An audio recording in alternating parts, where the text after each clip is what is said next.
The Benjamin Dixon Show is only possible with listener support. Go to www.patreon.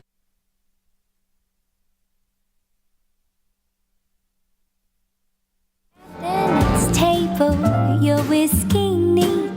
The lights were dimmed as our eyes met and you saw me. And forevermore, I'd like to share that vintage dream. And forevermore, we're living in that vintage dream.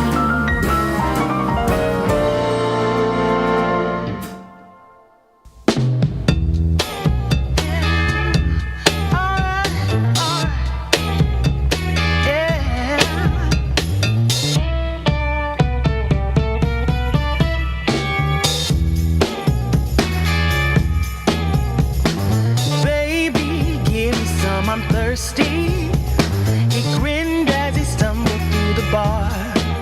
Well, he said, give me some more love, give me some love, give it all. His breath clearly said it all.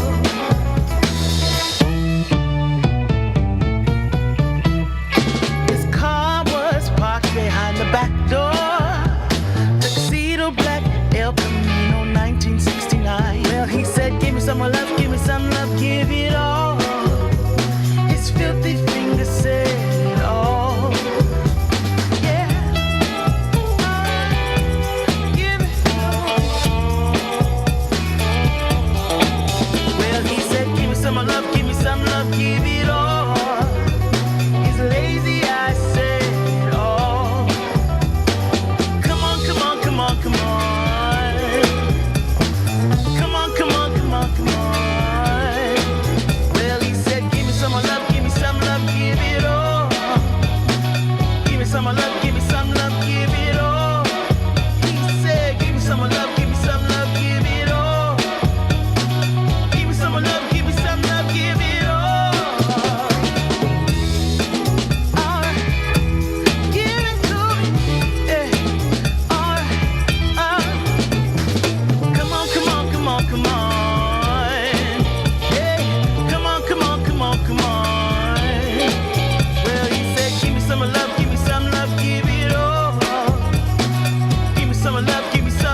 give you what you need. Oh no, no, you're misbehaving. Yeah, it's getting to me. It's not the ending. You can give anything, so you can go, go, go. Go, go, go, go, go. Yeah, so I can focus. I just need to focus on myself. Oh, you better go, go, go. Go, go, go, go, go.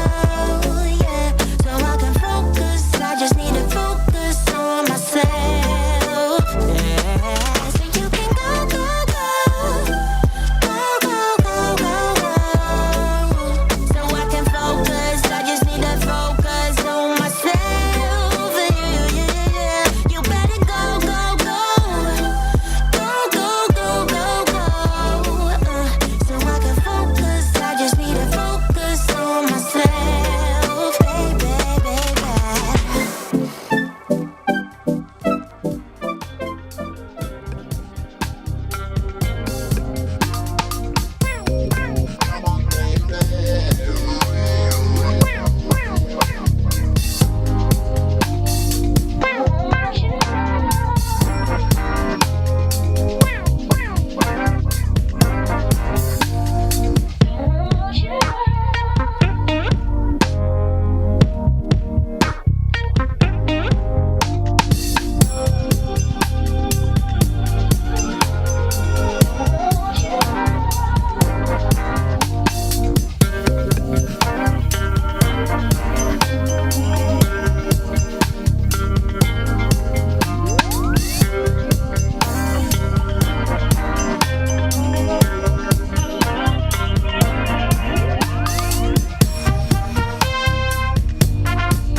Hear it on the phone.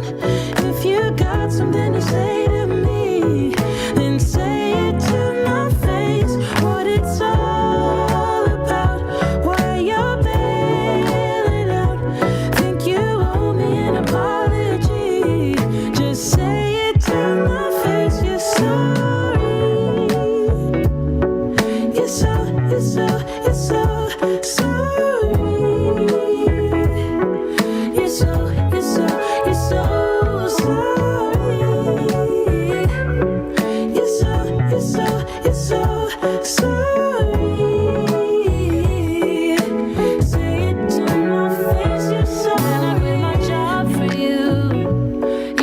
some friends for you, 'cause you couldn't stand it, me all independent, so you had to have me for yourself. That was when I trusted you, when I could add up 2 and 2, when you promised we'd be together, you, me, forever. Now there's nothing left to lose, and though I understand it's hard sometimes to make up your mind in these trying times, yeah, I just can't accept you leaving me when I'm overseas with the heart so heavy. Think that I deserve the truth for once, not a guilty tone, 'cause you're not alone, yeah. You said you wanna come home, but I know you don't. So this time I won't hear it all.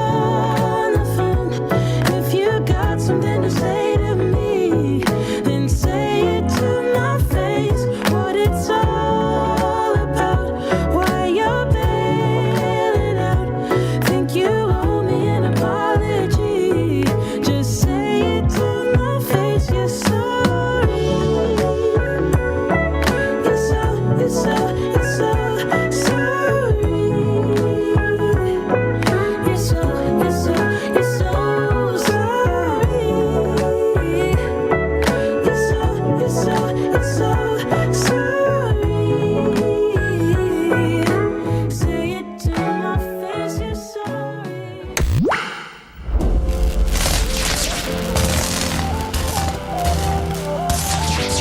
Join our membership program, sign up, find out what's going on, become a patron, and support our work. We're doing these amazing virtual live streams covering events, marches, protests, and actions that mainstream media just isn't covering. A lot of these very common sense policy interventions aren't given the space they need. You know, the truth is, before we have the political revolution, we need a media revolution. We really see this opening in the media space with television transitioning to the internet in particular.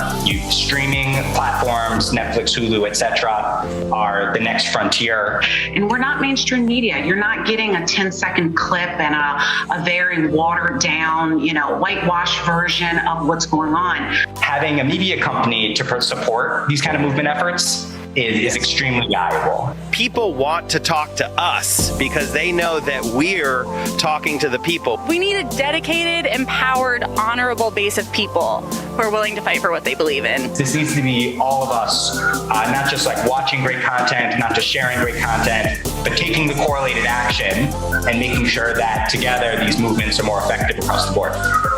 We are amplifying activist messages, activist movements, activist campaigns, activist call to action. There's no more important work to be done in this country right now, and ACT TV is doing it, and we need you to be a member. Go to act.tv and sign up to be a member today.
The Benjamin Dixon Show is only possible with listener support. Go to www.patreon.com/The BPD Show.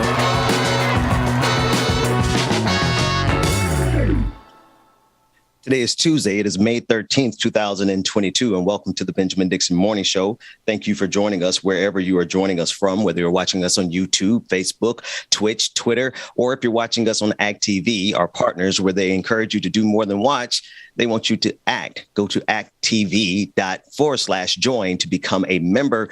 We're tracking this morning, late last evening. If you hold 1 second.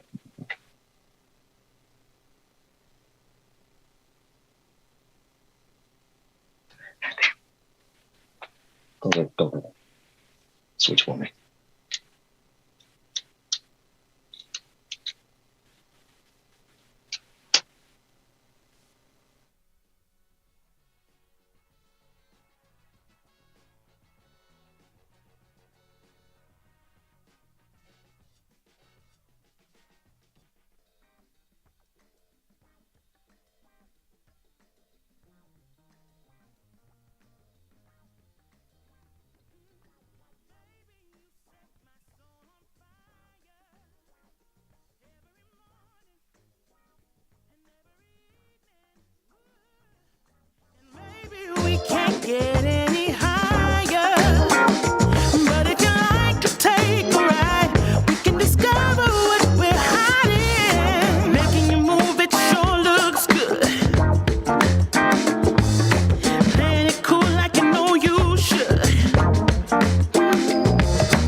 one of a kind, and I can't get you off my mind. Yeah. I'm running too hot, I need to cool me down. I'm flying so high, I don't see the ground. Yeah. I'm running too hot, I need to cool me down. I'm flying so high, I don't see the ground. Welcome back. And again, welcome to the Benjamin Dixon Morning Show. It is May 3rd, 2022. We have been tracking since last night the announcement from the draft opinion coming from the Supreme Court with regards to Roe versus Wade. We are keeping our eye on that, and we're going to discuss that at great lengths today, starting with On the Clock with Georgia Ford. And we're going to be joined by Anoa Changa, a friend of the show and a longtime political activist and commentator, to discuss what this means. But as always on this morning, we begin rooted in Black history. So, hey, Google, what happened today in Black history?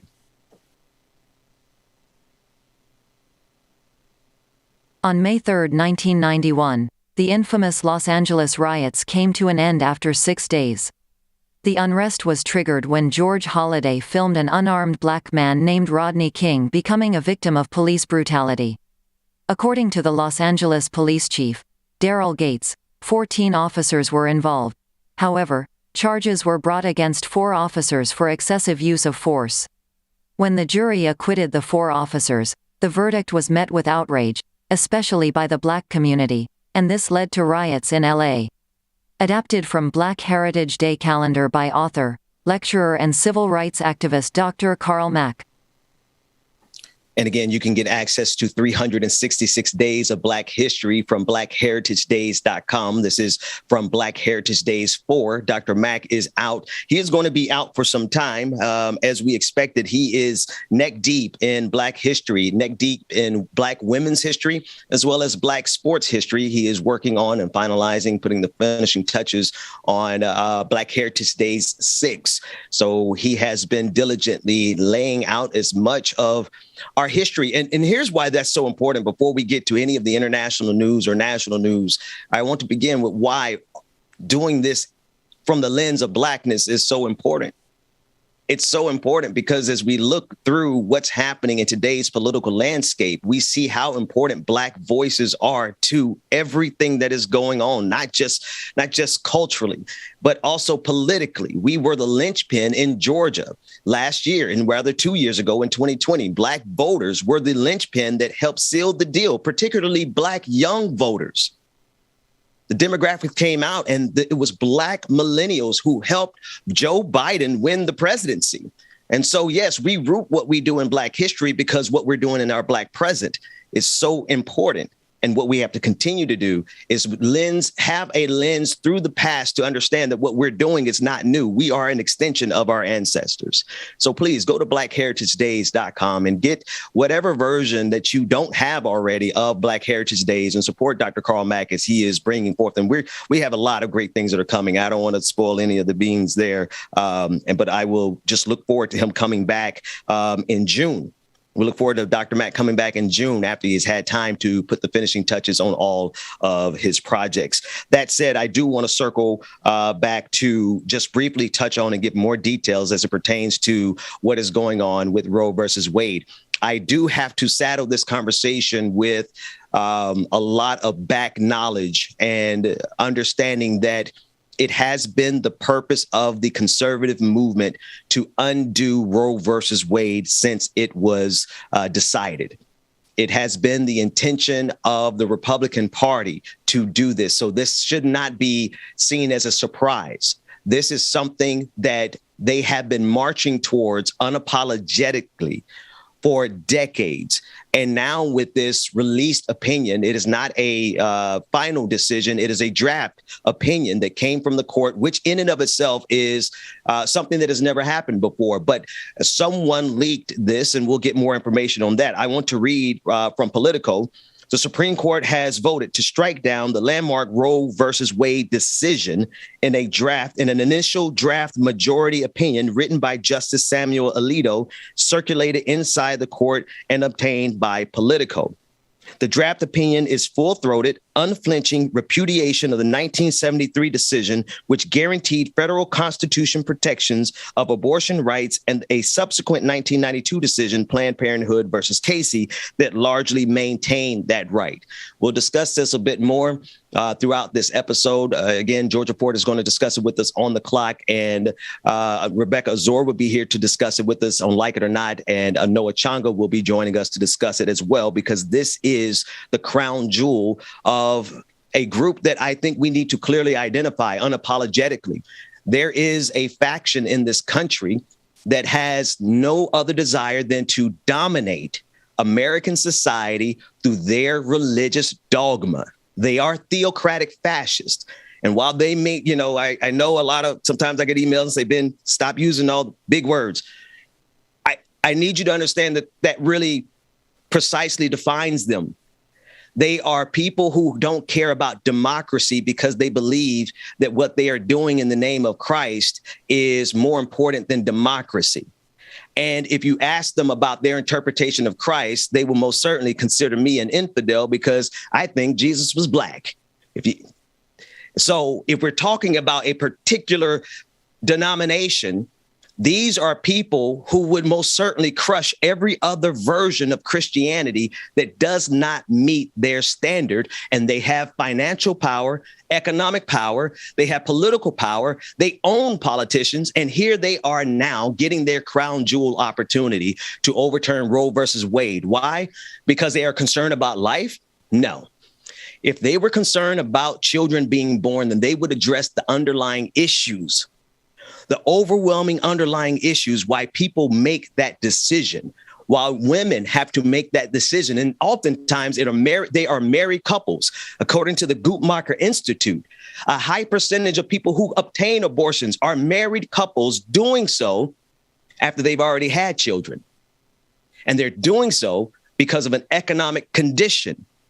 And if any of these theocratic fascists who fancy themselves to be the vanguard of the Lord Jesus Christ actually gave a damn about children, then they would address all of the things in this system that kill us every single day. And all the reasons that people who are working 60 hours a week and only making $7.25 an hour have to make that choice that, no, I cannot afford to have another child. That's just my soapbox. There's a long fight ahead of us, but I want you to really understand that there is a political and economic social movement that should be labeled accurately. They are theocratic fascists. They are religious zealots. They are extremists in the order of Osama bin Laden, and they have the majority on the bench. Quote that. I want to move forward to what's happening in Russia.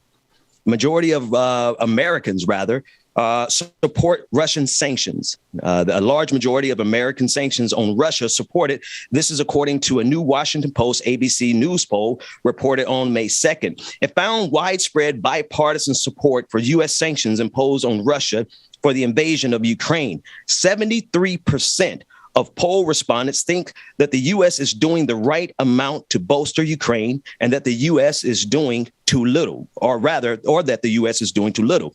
Only 14% of respondents think the U.S. is doing too much to help Ukraine against the invasion of Russian forces. 13% stated that they had no opinion. There is a faction in this country that no matter what is actually happening before their eyes, they will always still undermine this mission to help Ukraine because it indirectly supports the president that's in power. I mean, there's really no other way to cut it. The Republican Party has decided to abandon foreign policy, which here until this point politics has always ended at the borders of our country, and we spoke with a unified voice. Now, while the majority of Americans do see very clearly that we should be supporting Ukraine, 73% is very encouraging. There will always be a percentage who are not tuned in and always be a percentage who, no matter what the right thing to do is, they will be willing to do the wrong thing for the expediency of their politics. I will be speaking later on in this episode with Professor Matt Sienkiewicz. He's a professor of media studies at Boston College, and we're going to be discussing the Russian foreign minister and his comments as it pertains to Zelensky, tying Nazism to Zelensky's Jewish heritage. We are going to discuss the the really flagrant statements that were made in the broader context of everything that is happening. So I want you to make sure that you stay tuned in for that. So many things that are happening around the country. We want you to join the conversation. Join the conversation today by leaving comments. We will be bringing and replying and answering questions through the comment section. So if you have a minute, if you have a thought and you want to participate, or if you just want to join the conversation, leave us a question and we will do our best at certain points in the show to address it, as well as getting our phone lines up. We want to make this as interactive as possible because, as we have seen on many of our phone calls, some of the brightest conversations or thoughts that come from the show actually come from our supporters. In other international news, Poland moves to help Germany drop Russian oil. This is a very interesting story because of a lot of the complexities that are happening with regard to Russia. It's based on the fact that Europe, many countries in Europe, specifically Germany, is dependent on Russian oil, and Poland is stepping in to try to break that dependency on Russia. According to Reuters, reporting on yesterday, Poland's climate minister said that the country is prepared to help Germany decrease its dependence on Russian oil. Since many EU countries rely on Moscow for energy, the bloc can't seem to agree how sanctions should be implemented. Poland's climate minister said in a statement, as reported by Reuters, as Poland, we are ready to support Germany's ambitions to de-Russify their refineries. I am pausing because of the boldness of that phrase, that very specific phrase, the de-Russification of their refineries. This is a bold statement from Poland's climate minister, but it really speaks to the underlying issue here. We do very clearly see on the international stage what Russia is doing to be a violation of everything that has been built post-World War II. Yet there are actors, namely Germany, on the international stage who find themselves unable to do everything that they can because of their dependence on Russian oil, which speaks to the underlying issue. Our nations have been pigeonholed and controlled by fossil fuels for so long that now we are engaged in yet something that could amount to be World War III. And at the core of it is the question of oil, Nord Stream 2. Behind almost every war that we have seen on the face of this planet has had roots in fossil fuels, in oil. And so for Poland to step in to offer this, it is a bold statement, particularly because of Poland's proximity to Russia and the fact that Poland has always had these tight friction with Russia post the fall of the USSR.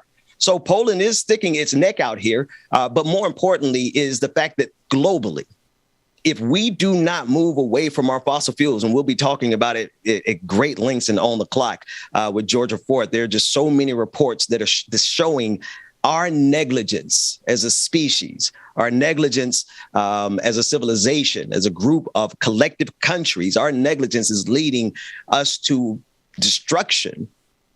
And one of the main reasons is because we cannot get ourselves off of fossil fuels. And it's not only destroying our planet, which is the bottom line, it's also destroying the structure and the order that we have had in this world. Not perfect by any means. I'm one of the highest and biggest critics of this order. But we most certainly understand that what Vladimir Putin desires is something that is anathema to everything that we have stood for and believe in. And that moves us right directly into this last story before we take our first break. Experts are saying that forests could begin emitting carbon dioxide. Now, as we studied and we jumped into the story last night, the headline itself is pretty shocking and meant to be shocking. But because of the scale and the scope of wildfires across this country, the amount of carbon dioxide that is going to be put out by trees burning is a staggering amount that has to be noted. It's contributing. Instead of trees being able to remove carbon dioxide from our environment, We have had so many wildfires that now we have trees and the fire and the burning of those trees contributing to the disaster. I want to read directly from the report. Wildfires have become more common in Europe and North America specifically, and now experts are saying they could begin releasing large amounts of plant warming emissions. A recent study finds that wildfires in North America's boreal forests could release nearly 12 gigatons of carbon emissions in the next 3 decades. With experts saying carbon emissions from forests in the next 30 years will equate to the annual equivalent of 2.6 billion fossil fuel powered cars. The forests, also known as Tajai, are the world's largest, most intact biome, and its ecosystem makes up 1/3 of all forests on Earth. And we are at the stage of decline where those trees, those forests now, instead of doing what they are naturally designed to do because of our recklessness, because of our greed, we are now seeing the earth turn on itself because of our actions. And yet we're not at a place where we can get this 97% of consensus of scientists to be able to move our political leaders into action. When we have 97% of consensus from scientists as it pertains to global warming, climate change, but yet we cannot get a single administration to make the move towards climate justice and a green economy, it really speaks volumes to how quickly we are barreling towards destruction and just ignoring all the signs on the wall. Listen, we're going to take a quick break. It's a little bit earlier than usual. I want to take a reset.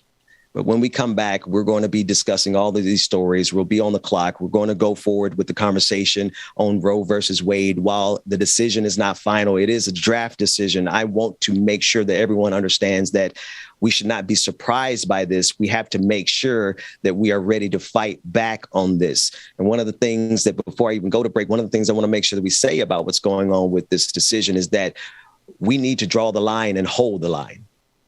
We're beyond the point, because we have to understand that this is actually Roe versus Wade was decided upon based on the Fourth Amendment, privacy, the right for a woman to have that private decision to be made between herself and her doctor. It was an issue of privacy. And we have seen that this movement of theocratic fascists, they have no problem destroying the Constitution. They will be more than happy to rewrite the Constitution. And the alarming fact is that no matter how patient and how much we want to get back to normal, I know everybody wanted to go to brunch after Joe Biden got elected. Everybody just wanted to go back to normal. These fascists never stopped. In fact, they've never stopped working to overthrow the entirety of the 20th century since we got every victory we got. Was something that they added to their tally that they want to undermine. And Chief Justice Roberts was one of the first ones to do it with the decision that gutted the Voting Rights Act. And here we are with southern states all across the country, all around the Southeast, enacting policies and legislation that is absolutely meant to keep us from voting. So when I say they want to roll back the entirety of the 20th century, I don't just mean a woman's right to choose. I mean, they have already gone after our right to vote. And it is a part of the same cabal. They understand that Black people voting is their greatest threat. And they also understand that their greatest asset is having a Democratic Party who doesn't know what the hell is going on and who doesn't understand the score. Because at this point, anybody who wants to run for office needs to draw the line in the sand and say that they are willing to pack the courts, because we have the constitutional right to expand the courts. If you don't like the pack the court language, let's call it expand the courts, because we allowed, and unfortunately, the Republican Party through Donald Trump was able to stack the courts with activists, conservative extremists, all the way to the Supreme Court with the likes of Amy Coney Barrett, who I'm quite sure her entire reason for living was to get to the Supreme Court just so that she could be one of the deciding voices against Roe versus Wade. Now, we do know that this is still a draft opinion, but it is a draft opinion that is marked as the majority, which means that it is a very strong possibility that in the very near future, Roe versus Wade will no longer be the law of the land via Supreme Court decision. We'll discuss that at great lengths throughout the rest of this episode. We're going to go to a quick break. We'll be back with On the Clock with Georgia Ford. More of the Benjamin Dixon Morning Show right after this.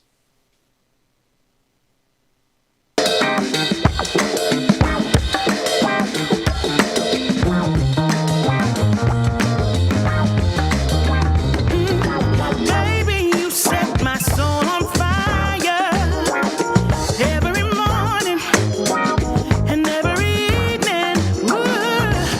And maybe we can't get any higher, but if you like to take a ride, we can discover what we're hiding. Making you move, it sure looks good.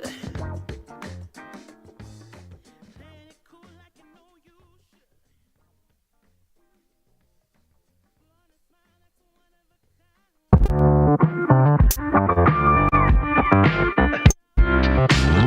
Don't like you, but I love you, going above.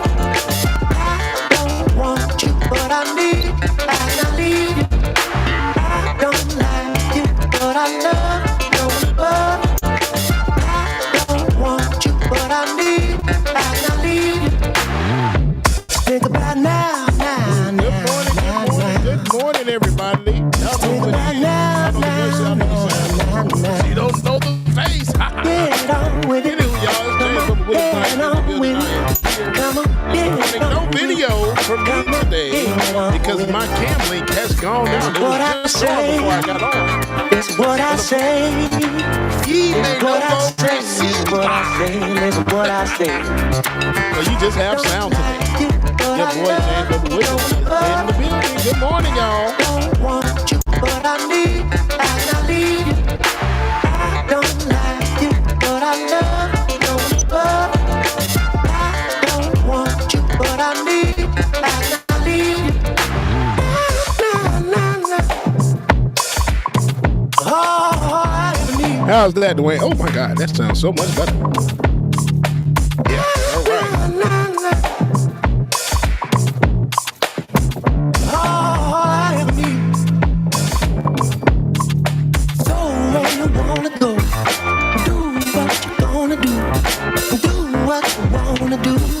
Go where you wanna go.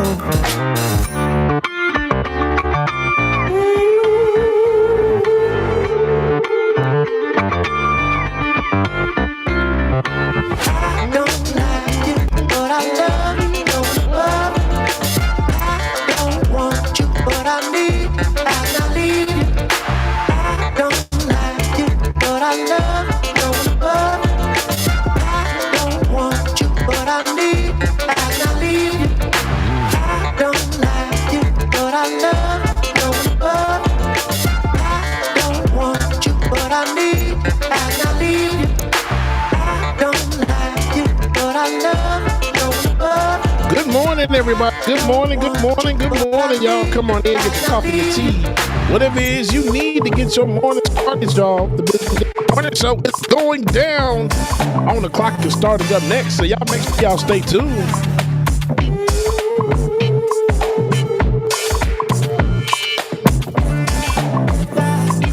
I mean, I can turn on my computer camera, but that's gonna look a mess. It's gonna give you 720p of terribleness.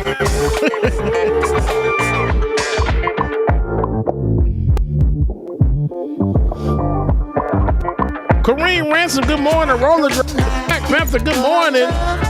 Cole, hey, Miss Sophia, good morning. Spin Cycle, good morning. Starshine, Sunny Wright, Zozo Bob, good morning.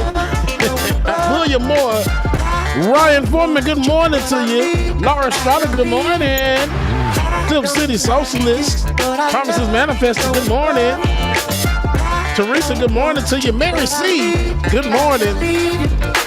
In the meantime, I'm gonna see if I can put up an avatar picture at least. Cosmo Wiz, good morning to you. Doom Chaser. Frost Banana, good morning.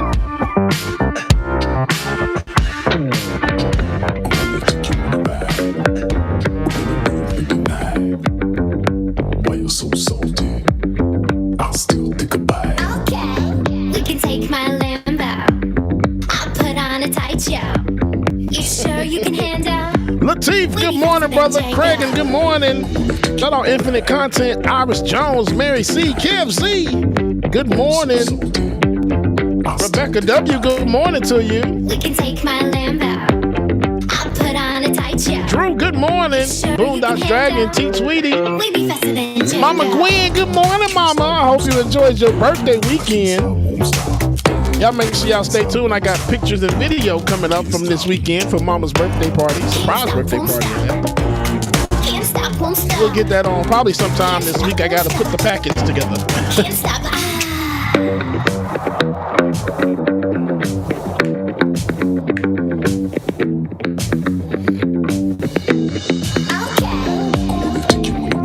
William Moore, you are quite welcome. I appreciate you. Why you so salty?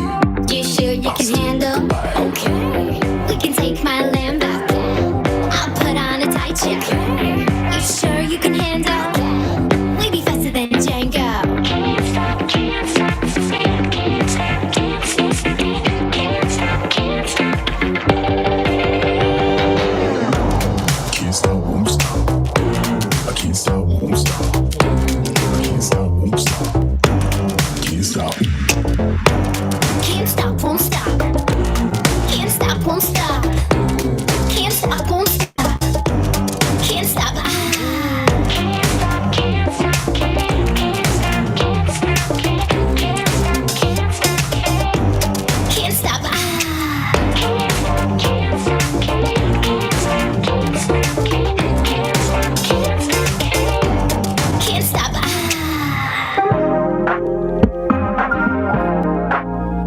Jessica Merrill, good morning to you. Teresa, good morning. Moon Meat, good morning to you. Happy Taco Tuesday. You can't break my focus. All I got right now is attention. Give me that divine intervention. Hey, you done got me started. Every day is just the beginning. Take it to the bank, now I'm winning. Call me crazy, tell me lies. It won't stop me, watch me rise. No more anchors holding me down. All I need is more. One more hour, one more minute. One more chance for me to win it. Yeah, Dwayne, you see that? every time I dream, I catch it. I know how to make it happen. That's how my camera looks.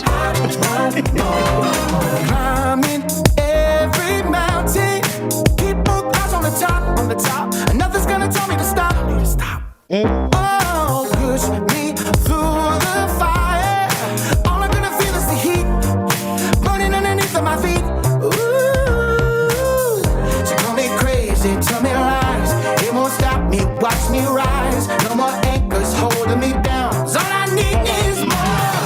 One more hour, one more minute. One more chance for me to win it. Yeah, every time I dream, I catch it. I know how to make it happen. Jonathan Hawkins, good morning to you.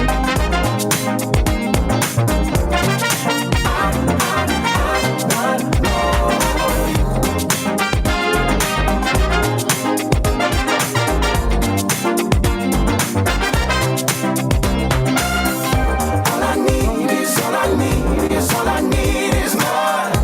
All I need is, all I need is more, more, more. All I need is, all I need is, all I need is more. All I need is, all I need is more. One more hour, one more minute, one more chance for me to win it. Yeah. Atomic Dracula, good morning. I love that dang on name. I dream, I catch it. I know how to make it happen. Brother Tyler, good morning, Tyler. All right, y'all. Y'all know what time it is. We are on. Good morning, everybody.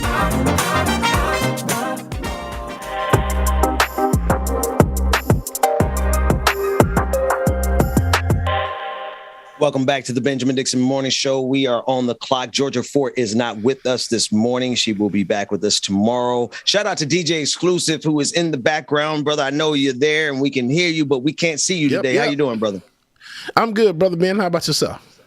I'm doing good, man. We're going to get you back. To the people in the audience, fear not. DJ Xxclusive will be back on camera as soon as possible, but he is holding it down on the ones and twos. I want to thank you, brother.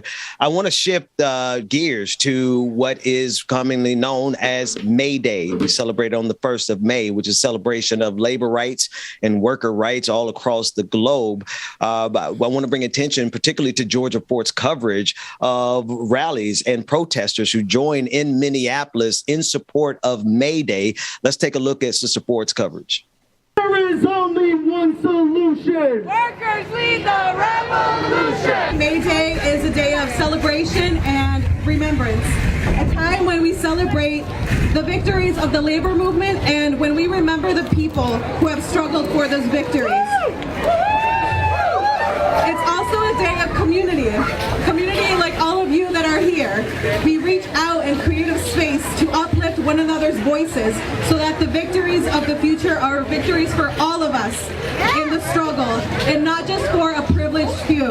When people of color are under attack, what will we do? Stand up, fight back! When workers are under attack, what will we do? Stand up, fight back! What will we do? Stand up, fight back!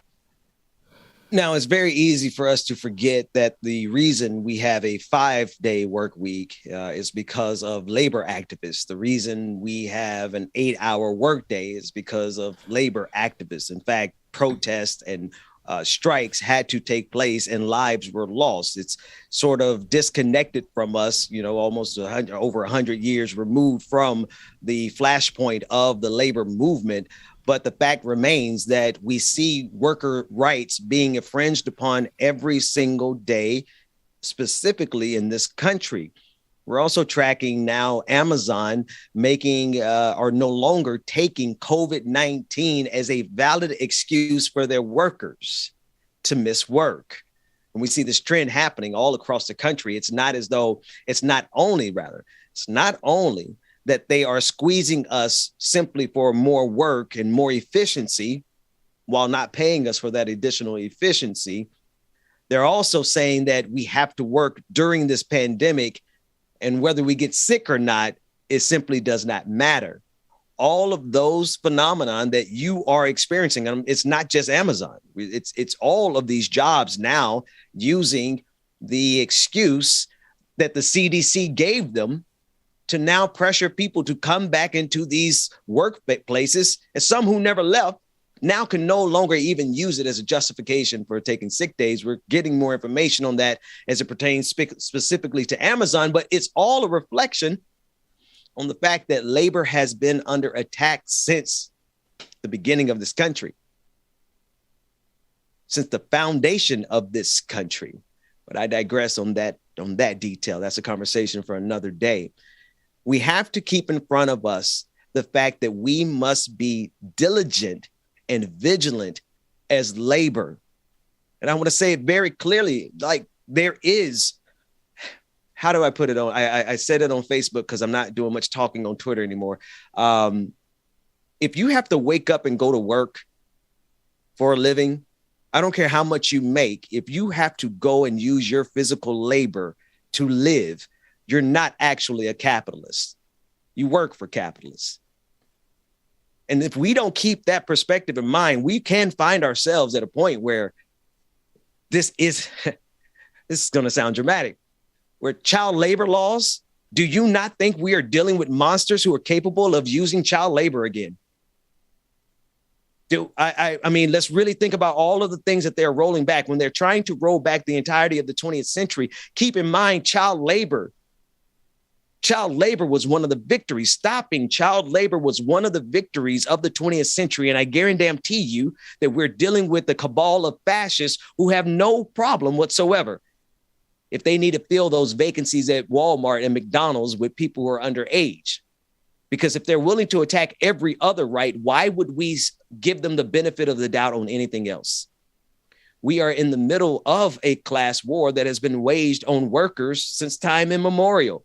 This has been a nonstop war on labor. It never stopped. Every single day in this country, there are millions of people who give everything that they have, every bit of energy that they have to go work at these warehouses. The warehouse industry is booming, and they are taking 12 hours a day out of the lives of people working nonstop shifts back to back, day after day, coming out with no time to do anything else but to eat, sleep, and wake up and do it again. And those people are considered lazy by the rich elite who sit atop of cosmopolitan Manhattan skyscrapers, looking down at the workers, saying that they just need to work a little bit harder to climb that economic ladder. Let's not be mistaken. This is not a new phenomenon. This has been a true phenomenon throughout American history. And so as we commemorate and celebrate May Day, I think people need to keep in mind that those rights that were earned are consistently and regularly under attack. I do want to shift gears one more time to Washington, D.C. and discuss the White House plan to push $3 billion in electric vehicle battery production. This is one bright spot amidst of all the very environmental news that we have been getting lately. CNBC is reporting that on May 2nd, the Biden administration said it will give $3.1 billion in aid to production of electric vehicle batteries in America. The funds are part of the $555 billion bipartisan infrastructure law. NBC News reports that administration officials have cited surging gas prices amid Russia's invasion of Ukraine as a visible reason to begin shifting toward electric vehicles. The director of the National Economic Council said in a statement, "We've seen just in recent days Putin trying to use Russia's energy supply as a weapon against other nations. And that underscores why it's so important that we in the United States reinvest and re-underwrite our own energy security." Gina McCarthy, the National Climate Advisor, said the following, quote, "We need a lot of batteries, and we want American workers making those batteries right here in America." This is a good move. We should, by all means, the conversation never ends. What we need to do. We know what we need to do as it pertains to this environment. We've known for some time this is the right step in the right direction. It does bug me, though. Absolutely rubs me the wrong way to think that this is somehow tied to war itself, that the impetus behind this is, and while we salute and support and stand behind Ukraine, this is something that we should have been doing before Ukraine. This is something that we need to continue doing after Ukraine, because we have a tendency in this country to pour money into situations, into war. And as soon as that war is over, we turn our heads and leave it completely unfunded. So, yes, this is great news, and we need to celebrate it as such. But we need more, number one, and we need to make sure that this is not solely tied to conflict, because America will spend any number of dollars on war and won't give a dime for everything else that we need. California runs almost 100% on renewable electricity. For the first time ever, renewable electricity met nearly 100% of California's demand, with much of the energy coming from a large amount of solar power produced along the Interstate 10, an hour east of Coachella Valley. Anna Gonzalez, a spokeswoman for California Independent System Operator, a nonprofit that oversees the state bulk electric power system and transmission lines, told reporters that solar power provided 2/3 of the amount needed, reaching 99.87% of load served by all renewables, which broke the previous record. The executive director of Environment California said the organization and others have worked for 20 years to put the Golden State to completely renewable power via a series of ever tougher mandates. Again, more good news on this front. And we need to make sure that this is replicated across the country. And we need to also bring attention to, there's a petition drive that is being pushed by ACT TV with the United States Postal Service. We want to make sure that we bring attention to this administration, Louis DeJoy attempting to spend billions of dollars on new vehicles that are diesel instead of moving us. And these vehicles, the post office vehicles, will be used for decades. And so now Louis DeJoy is trying to pump billions of dollars into vehicles that are going to lock a vast majority of our country's distribution network into fossil fuels, when we could be moving towards renewable energy and electric vehicles. The opportunity is clearly there for them, but they are not taking it. And that speaks volumes as to how far we have to go. What is happening in California is amazing. It is record breaking. It is groundbreaking, but we are so far removed from where we actually need to be. So we have to absolutely keep our eye on that. Coming up at 9:15, I will be speaking with Professor Matt Sienkiewicz about his new book, along with what's going on in Russia and Ukraine. The Russia foreign minister making statements about Volodymyr Zelensky, referencing him to be analogous to Hitler.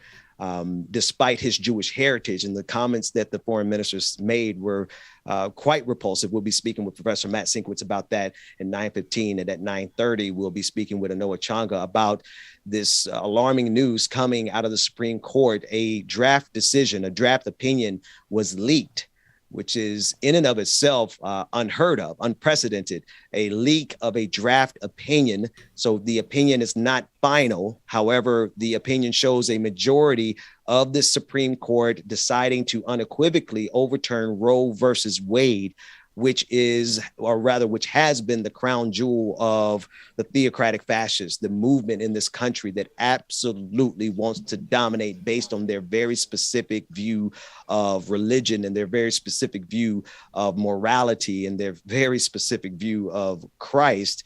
They want to dominate this system, and this was one of their plans for a very long time. So we're going to discuss the political implications and what it means for women, what it means for women all across this country, as well as what it means for organizing, because something like this does not happen overnight. This plan has been meticulously executed by the right wing in this country, and they are now within, clinching distance of getting their victory.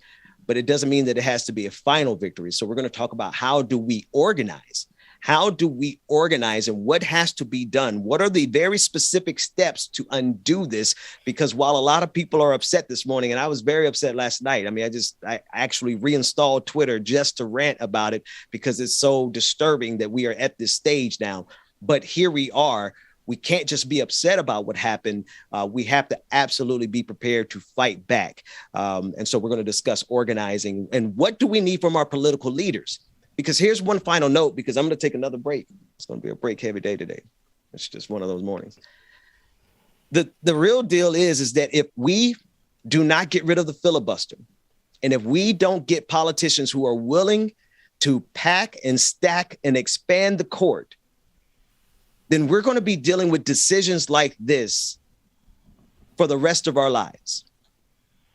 When Ruth Bader Ginsburg decided not to retire, and then ultimately she died, giving that pick to Donald Trump, the rest was history.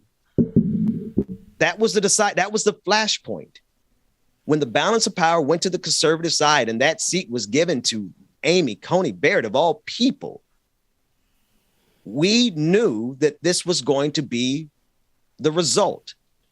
I also know that they're not going to stop with a woman's right to choose. They're not going to stop until their worldview, their aspirations. I mean, if I could summarize it before I go to break, they don't want anybody to be LGBTQ except for those that are closetly LGBTQ in their own circles. All those pastors who preach against it, they're anti-LGBTQ until they cut off their cameras. But they want to outlaw anybody's sexual preference that they don't approve of.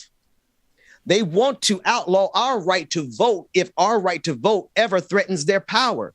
They were willing to overthrow this democracy on January 6th, and they're still trying to do so. That's just the surface of it. The economic parts of it, we already know that they want to continue to exploit our labor. They want to continue to keep us working for $7.25 an hour when we know sure as hell that our work, we are working at efficiencies of at least $22 an hour. If workers were paid how efficiently they work, they would be making nearly $22 to $25 an hour. But they have successfully kept us at $7.25 at a federal minimum wage. And they want that to continue. And they want us to call us the N-word without getting canceled. I mean, it really is a cabal of people who are both ambitious through their desire to dominate society, as well as ridiculous in how fatuously ignorant they are. Those are the people who have power. Those are the people who are behind this Roe versus Wade decision. Those are the people who have no compunction about rewriting the Constitution. They have made it clear the Constitution is an impediment to their victory. Therefore, that's the next thing that they're going to try to overthrow. Sorry, Dr. Mack, I know you get tired of my right-wing deep right-wing conspiracies, but as the longer I live, my conspiracies seem to be adding up. These people are going for the kill. They're not playing games with us Democrats. And so my last thing is to ask the Democrats, are you ready to fight them? Because if you're not ready to fight them, then you sure as hell need to get out the way, because they are not only talking about getting victory in Washington, D.C., they want to change the entirety of this country, which means they want to change the entirety of how my family works and how my neighborhood works. And so we need people who are going to go to Washington, D.C. and into all these state capitals and chase these traitors out. Because the very last thing that's standing in their way is not just Black people, it is the Constitution. And I guarantee you they'll overthrow that to get power. We'll be back with more of the morning show. We're coming in, we're going out, but we're going to keep these stories ahead of us because there are so many critical issues. And then maybe we get DJ Xxclusive in here to lighten the load, to give us a dad joke or something. Otherwise, I'm going to call for a full on. Anyway, take us to break, Dwayne. We'll be back with more of the Benjamin Dixon Morning Show. I told y'all, don't leave me here by myself. We get kind of revolutionary when I'm on the screen by myself. We'll be back after this. Push up and butter me. Push that, shake that, smack that, taste that, marinate that. We don't need a recipe. Whip that cream, baby. All right, y'all. Make sure that you stay tuned. We got more coming up next on the Benjamin Dixon Morning Show. Y'all stay tuned. DJ Xxclusive is in the building. When we hook up, just you and me. With that cream, with that cream. Hey, here I am. There I go at all my 720p glory. Actually, don't look too bad. Okay, cool. Delayed as hell, but hey, here I am. I feel like I'm really on somebody's TV show this morning. All right, welcome back to The Price is Right. I am Bob Barker. No. We don't need a recipe. With that cream, baby, pour that sweet on. Big Peace, good morning to you, Six Dragon Daddy. Man, if y'all missed karaoke night on Friday, you missed the damn good one. It was pretty good. It was pretty good. It was pretty good. It was a lot of fun.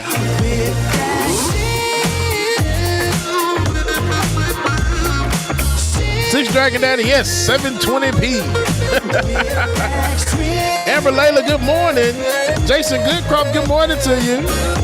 Melanie Dennis, good morning.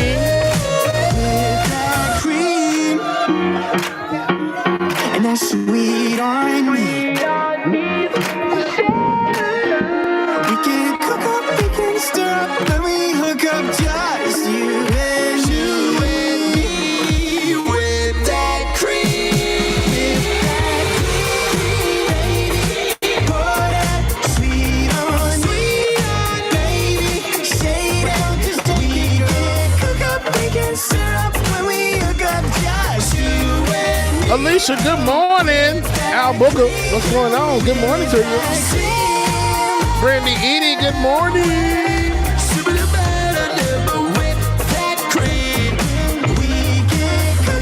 ATL Country Boy, good morning to you. Alicia. Just Hearts in my city, good morning.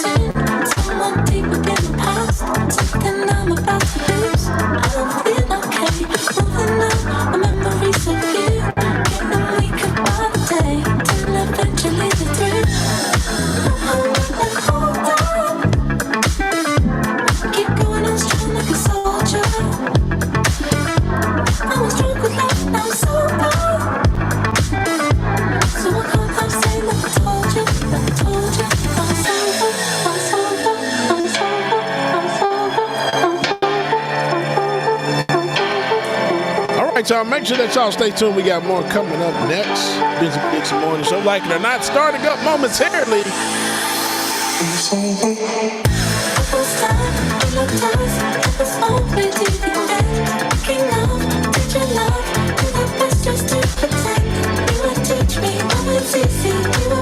Ross Banana, right?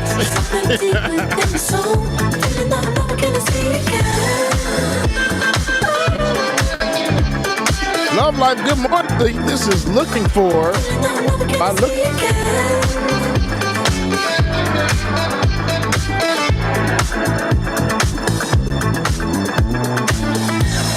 Undecided. Yes, it is.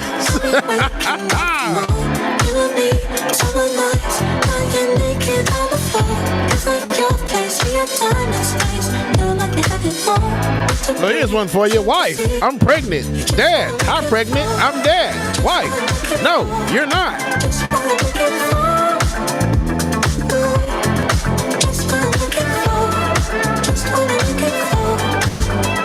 My wallet is like an onion. When I open it, it makes me cry. Hell yeah. And 10 years ago today, I asked my childhood sweetheart, my best friend, and the most beautiful woman in the world to marry me. All three said no.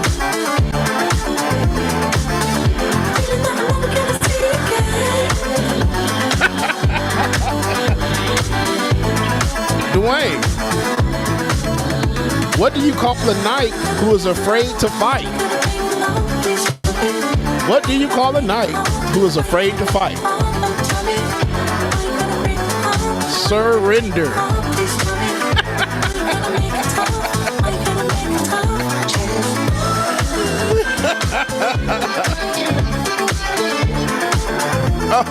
Here's one for English heads and scholars out there.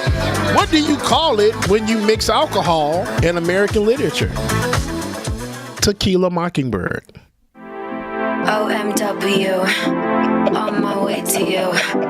Good at what I do. Tequila Mockingbird, yeah.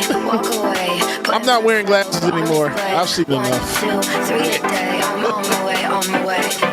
I'ma have you on tiptoes, watching my diamond have to glow. I know you wanna take me home. I'm on my way. Smack Mantha, you always trying to stop some stuff at me, man.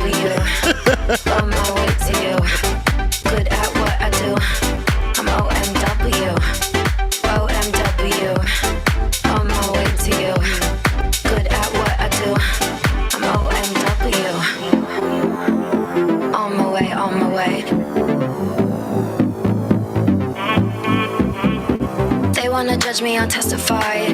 Wait, what did that say about releasing a week later? That was Avatar? Or was that Doctor Strange? Now I'm intrigued. It was Avatar, I ain't worried about it. I ain't want to see that crap, man. It takes guts to be an Oregon governor. I'm OMW. OMW. On my way to you. Shout out Ruthless Dragon, thank you for your super chat. Ruthless Dragon says, how do you catch a unique rabbit? Ruthless Dragon, how? OMW, nothing left to prove. So enjoy the view, taking a picture like Malibu. I'ma have you on tiptoes, watching my diamond afterglow. I know you wanna take me home, I'm on my way, on my way.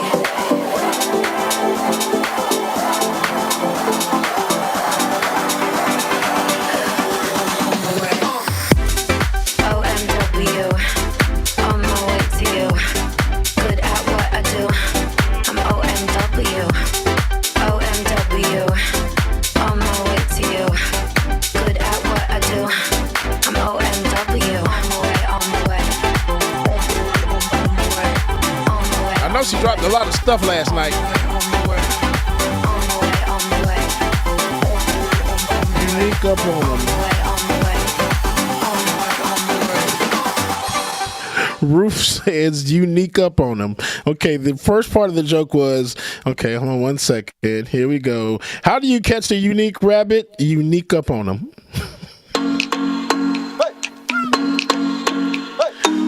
This was not my joke, ladies and gentlemen. This is from your patrons. Your patrons did that. Shout again. Ruth the Dragon, thank you again for the super chats as well, too. We appreciate you. My God. Can't take my eye off you. Can't take my eye off you. Dim God. Don't got nothing on you.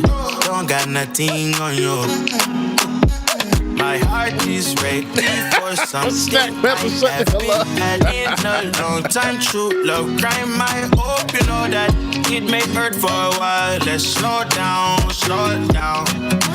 I can see behind that broken smile. Nice, sweet, smooth, like cocoa bread, cocoa bread. You're nice, sweet, smooth, like cocoa bread, cocoa bread.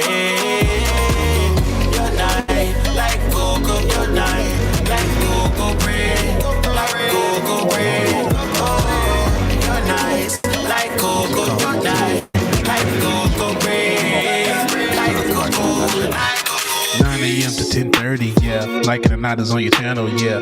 Politics and culture is we change skin like we're supposed to, yeah. Interviews and all the news we get to choose. Carly Wynn, good morning to you. With Queen Azora, get started now, so stick around. Mooney, Myla, good morning. Oh man, if you were not at the Patreon party, you missed the Like It or Not sing-along. We was just sitting there, and you know, the whole damn Patreon party started singing this song. The whole song. Good story for you. Oh, Benjamin, that's my dog. This is his show. He's a politics bro. I am your DJ,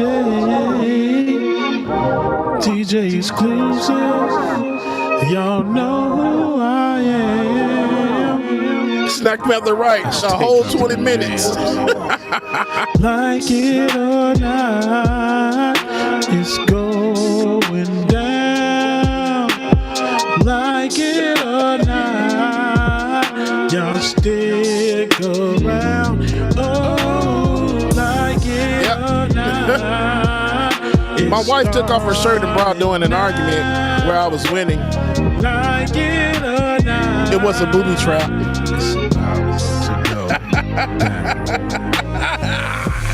Like It or Not with Benjamin Dixon starts now. It's a booby trap.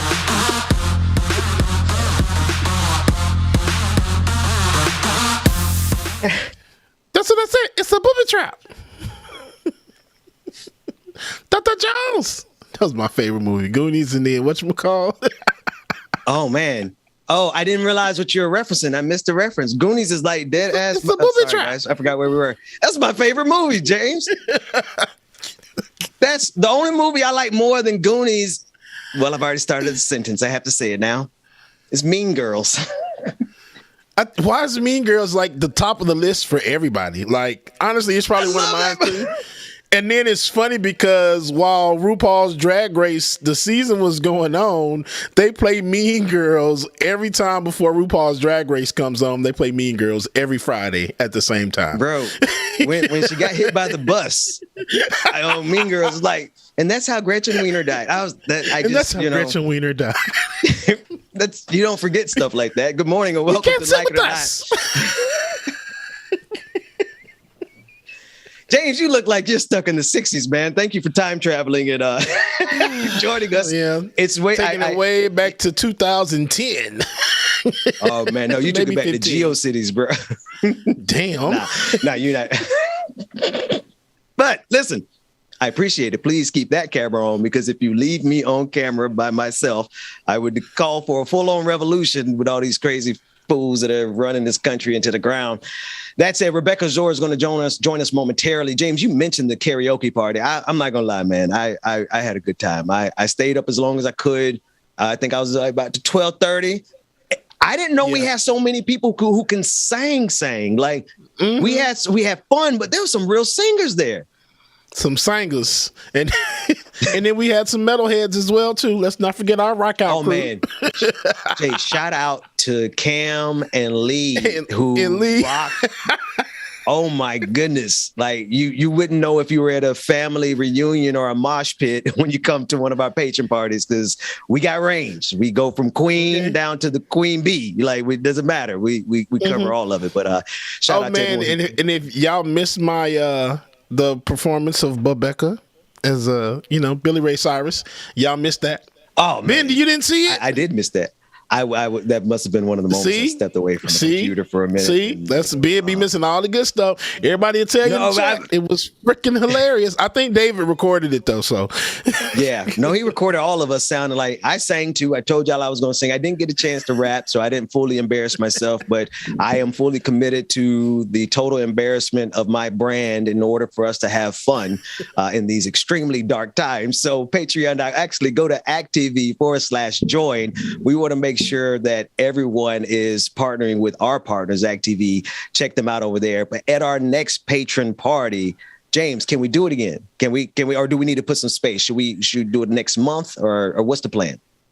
Definitely we need another one this month because it was extremely fun. Maybe middle of the month. I think we can do that. Okay. All right. So then we're going to do part two. It definitely needs to happen. I think there's going to be even more people. Yeah. No, and this time, David will post to the right Patreon and have everybody there ahead of time instead. Yeah. Love you, David. You're not here to defend yourself. Yeah. So. Well, turnabout is fair play. We're working that white boy pretty hard around here. And so he's taking a couple of days off. Like we work that man to the bones around here at the Benjamin Dixon Show. Shout out to David, who's on vacation this week. He needs it. Because we wear that boy out. But thanks to him, and we'll be together for the patron party in about 2 weeks. The next karaoke party. Bring your best singing voices and your best rapping voices and your best metal voices, because we got range. James, I want to talk about a couple cultural stories before we get back. We have a lot of serious news that we're covering, but I think this might be the only minute we get a chance to talk about Megan Thee Stallion getting some awards and recognitions, and simultaneously on the same day finding out that Tory Lanez got arrested at the airport for trying to take weed on a plane. Now, listen. I want to start with that one because I'm pro marijuana. I'm pro THC. Like, legalize it. I'm not going to jump on him like a lot of people like, ooh, he shouldn't have had weed. I don't know about that part. He just shouldn't have had weed at the airport. Like, we're not there yet, folks. Like, don't get too casual with this marijuana, because like you will still get caught up. You will still get arrested, and it doesn't help that Tory Lanez is on the opposite side of what's happening with Megan Thee Stallion, with everything we've been talking about the last couple of weeks. So a lot of folks are looking at him saying, "Good for him." Like, dummies do what dummies do. Hey, but hold on, you know what's crazy is I bet you I'm willing to bet a lot of money that his fine or whatever he's gonna get is gonna be more than Mr. Cawthorn with the gun at the airport. Look, see. Man, that's my dog right there. That's why I don't even talk no more. That's why I don't even have to talk. People be like, Ben, you need to do this, do that. No. Listen to the folks around me. I didn't even think about that, Dwayne. Yeah, most definitely. And I mean, what airport was that? I didn't even hear this because I stopped listening to anything Tory Lanez is involved in. What airport was he at? I mean, other part, why would you try to take weed on the plane with you and not go ahead and get it wherever the hell you're going to? Man, I don't have the airport with me. I'll get more information on it, but it was. Now, listen, the reason I picked that story was because, he's involved with what happened to Megan Thee Stallion. I know I stand Megan Thee Stallion, who yesterday was honored with her own day and a key to the city of Houston over the weekend, rather. Houston Mayor Sylvester Turner gave the rapper a key to the city and named May 2nd Megan Thee Stallion Day. Mayor Turner said in a statement, Megan Thee Stallion has an extraordinary entertainment career, but we wanted to honor her for what she does off stage to lift people's lives in undeserved communities. She assisted people after the 2021 winter storms. When Ted Cruz went to Cancun, Megan Thee Stallion was helping people in Texas. She also returned home last December to attend her graduation from Texas Southern University. She received her bachelor's degree in health administration, telling Rolling Stone the following, the quote, "I kept my mom and grandmother at the back of my mind. Before they passed away, they saw me going to college and they were really hard on me about finishing college. So I was like, you know what? I'm not just going to do it for myself. I'm doing it for them too. And I want them to be so proud." So shout out to the one and only Megan. I hope she sees this. I'm not, that's all. Right. Good morning and changing the subject. But no, man, that's dope because she actually, I didn't realize that she was in there helping the weather storm victims while Rafael Ted Theodore Cruz, a sitting senator, carried his old Eddie Monster looking ass to Cancun to vacation. Her and Beyonce, they were doing the damn thing. I didn't even know that, man. See? Yeah. See, you have a lot, and that's why I say a lot of these, a lot of the artists and everything in their city, they stand up for them. Beyonce I know does a lot, and Meg I know does a lot as well too. So they real stand up people. Hell, Paul Wall, all the Houston rappers and everything, they do a lot for their city. I will say that. A lot of the Houston rappers and artists that come out of Houston, they do a damn good bit for Houston because they know you got people like Ted Cruz ain't gonna do nothing at all. Ted Cruz is gonna take y'all money as you know what? Megan Thee Stallion for senator. How about that? Megan, listen, let me tell you something. Megan Thee Stallion manages to have a platinum Grammy award-winning career with knees able to twerk like the best athlete in the country while getting her degree all at the same time. She's more qualified than Ted Cruz while she was also helping the citizens of Houston. I think she should be senator, not Ted Cruz. So maybe we'll talk to her and get her on that bandwagon. Somebody said in the chat, we don't need any more celebrities in office. Hell, we don't need any more of the people that's in office because clearly they ain't doing the shit they supposed to be doing. I would rather have a celebrity instead of this. Hell. Come on. Listen, whoever that was, don't do that. Y'all, we try to go professional, but we still ignorant as hell. Don't. Anyway, I'm joking. Y'all can say what you want to in the comment section. That's why I'm not there reading it. Bless you, James. Hey, and so anyway. The Meg too at the Met Gala last night. Met Gala, she looked damn good in her dress. She really did. I didn't see it, but I will go and support. I would go support her ministry and find out about it as soon as the show is over. Coming to the stage, the one and only Rebecca Azor. Queen. Rebecca. Hey, good morning. I'm fuzzy like my face. It's okay because I was like, at least he found a way to get on this morning. Yeah. So, yeah. Good morning. In a few minutes, we are going to be joined by Professor Matt Sienkiewicz to discuss his book as well as a couple of things we were discussing as it pertains to Russia. But we're also going to be joined by Anoa Changa in about 15 minutes at 9:30 to discuss what's going on with the Supreme Court. Rebecca, I know you've been following it. Do you have any thoughts before we jump to this first interview? No, I mean, before we get into the hot stuff, let's get into some cool stuff. Let's get into some fun stuff. So over the weekend, I was out here in the streets, but I know you guys did, what is it called? Karaoke. And I wanted to know how that went over this weekend. I know that our audience participated in it. I want to know who sang. Did we get any voices during the weekend? Did we have any shining stars? So shout out to Kareem Ransom. Kareem was doing her damn thing. She sung twice. Kareem did her damn thing. Bryce, I can't remember what Bryce's name is. That boy sang in the chat, but Bryce, that boy can sing. Okay, Bryce. Okay, and I missed that. See, I wanted to know who was accounted for that evening. I know I wasn't there, but I know that, I wanted to know who was singing, because we can't really get a feel for the singers in the audience while we're on air. But, you guys got a chance to chop it up with them, actually, just talk to them and let them bless you guys with their voices or non-voices. But I believe that, karaoke always brings people together. It's almost a competitive thing for the singers, though. Those who can sing. You got booed, Ben? I got booed by Bryce. And then I thought, it's all fun and games because we just having fun. Can't nobody say I was singing never too much. And so Bryce started booing me and I'm like, oh, it's fun and games. And then he came around and actually sounded like Luther. I'm like, no, wait a minute. It gets competitive. It's not fun and games anymore. I take that personally, Bryce. Yeah.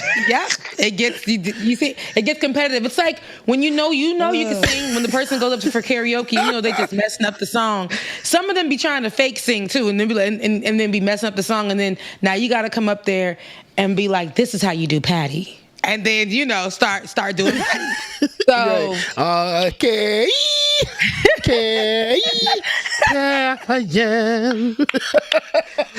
Oh, my God. So I'm excited. I'm happy that you guys did that. Maybe we can do it again and I will be there. So. Not this week, next week. I say next week.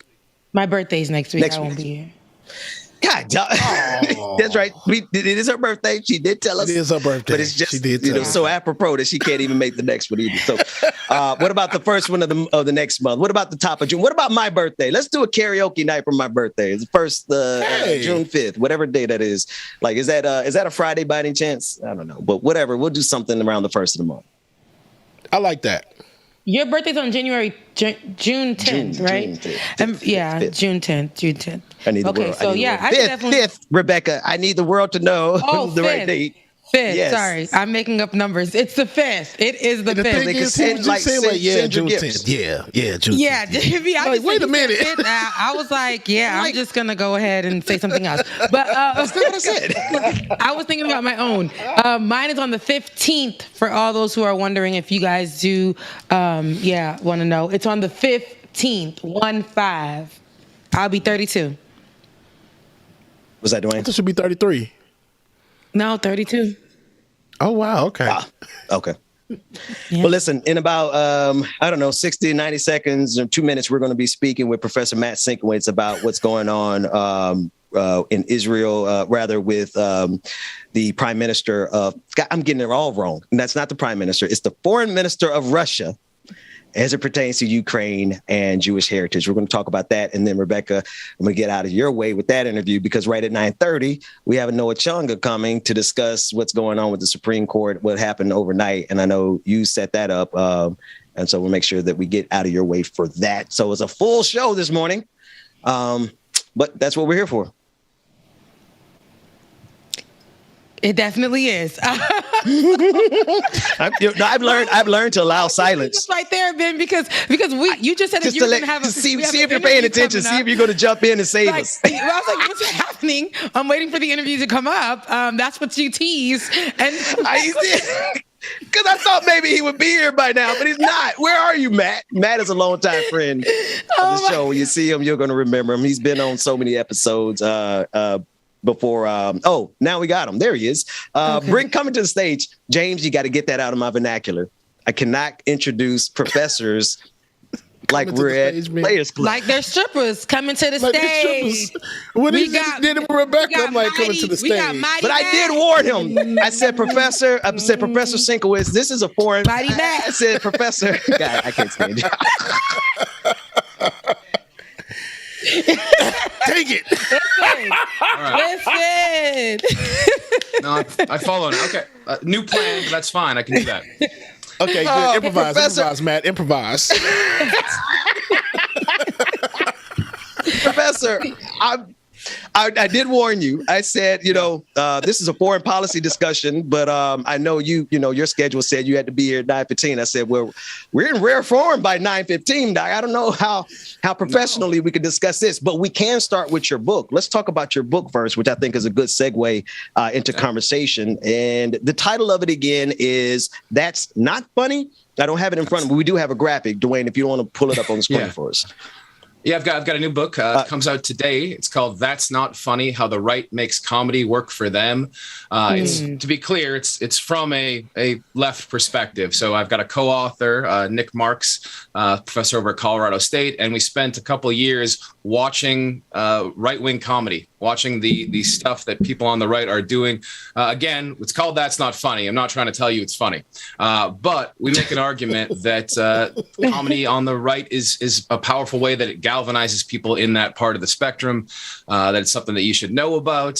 You probably have heard of some of the figures we write about in the book, but you might not know some others. And we make an argument again. We're not trying to tell you to be amused by it. We're trying to say that this is actually a part of contemporary politics that often goes unnoticed. So yeah, that comes out today. It's available Amazon. That's from the University of California Press. If you don't want to use the big bad Amazon. Yeah, it's available. Yeah. Oh, no, man. Congratulations. I didn't realize that today was the release day. I'm so glad that we got you here this morning. So I was lucky and read your first book and we discussed it. So I'm excited to see you just continue to do what you do. Name a couple of the figures that you researched and you had to listen to their quote unquote comedy, because I've yet to find any Republican that's funny. Yeah, again, and to be clear, there are people, look, we looked at such a range of people that there are moments here and there, but the overall sort of trend is not something that we're going to try to convince you that it's, sort of, we're not making a sort of taste judgment here. We're talking about politics, right? So we start with Greg Gutfeld, who imagine is getting more familiar to people. Greg Gutfeld has been on Fox News for a long time. And, he started off at this like sort of weird kind of overnight show called Red Eye, and he's gotten bigger and bigger. He now has what is often the highest rated late night comedy show. He beats Colbert with some regularity. So we talk about Fox News. Yeah, for sure. Wait a minute. I don't mean to interrupt what you're going on, but Greg Gutfeld, who has the most cringe-worthy comedy in the face in America, is beating Colbert on some nights. Yeah. Okay. He's been beating The Daily Show for a long time. He beats Kimmel. There's different, if you really want to squint at it, you can say, well, what about online viewership? We're just talking about on cable. You can definitely say that Gutfeld is the only person who goes for that right-wing audience, right? So everybody else is like dividing it up and he's going for just one thing on his own. But yeah, he gets his numbers are at the top of the ratings when it comes to late night comedy. And again, that's not a statement about quality. That's a statement of just empirical fact. That's people watch it. So we talk about how Fox News, like for way back when they tried to do comedy, it flopped entirely. Now, again, whether you like it or not, they use it successfully.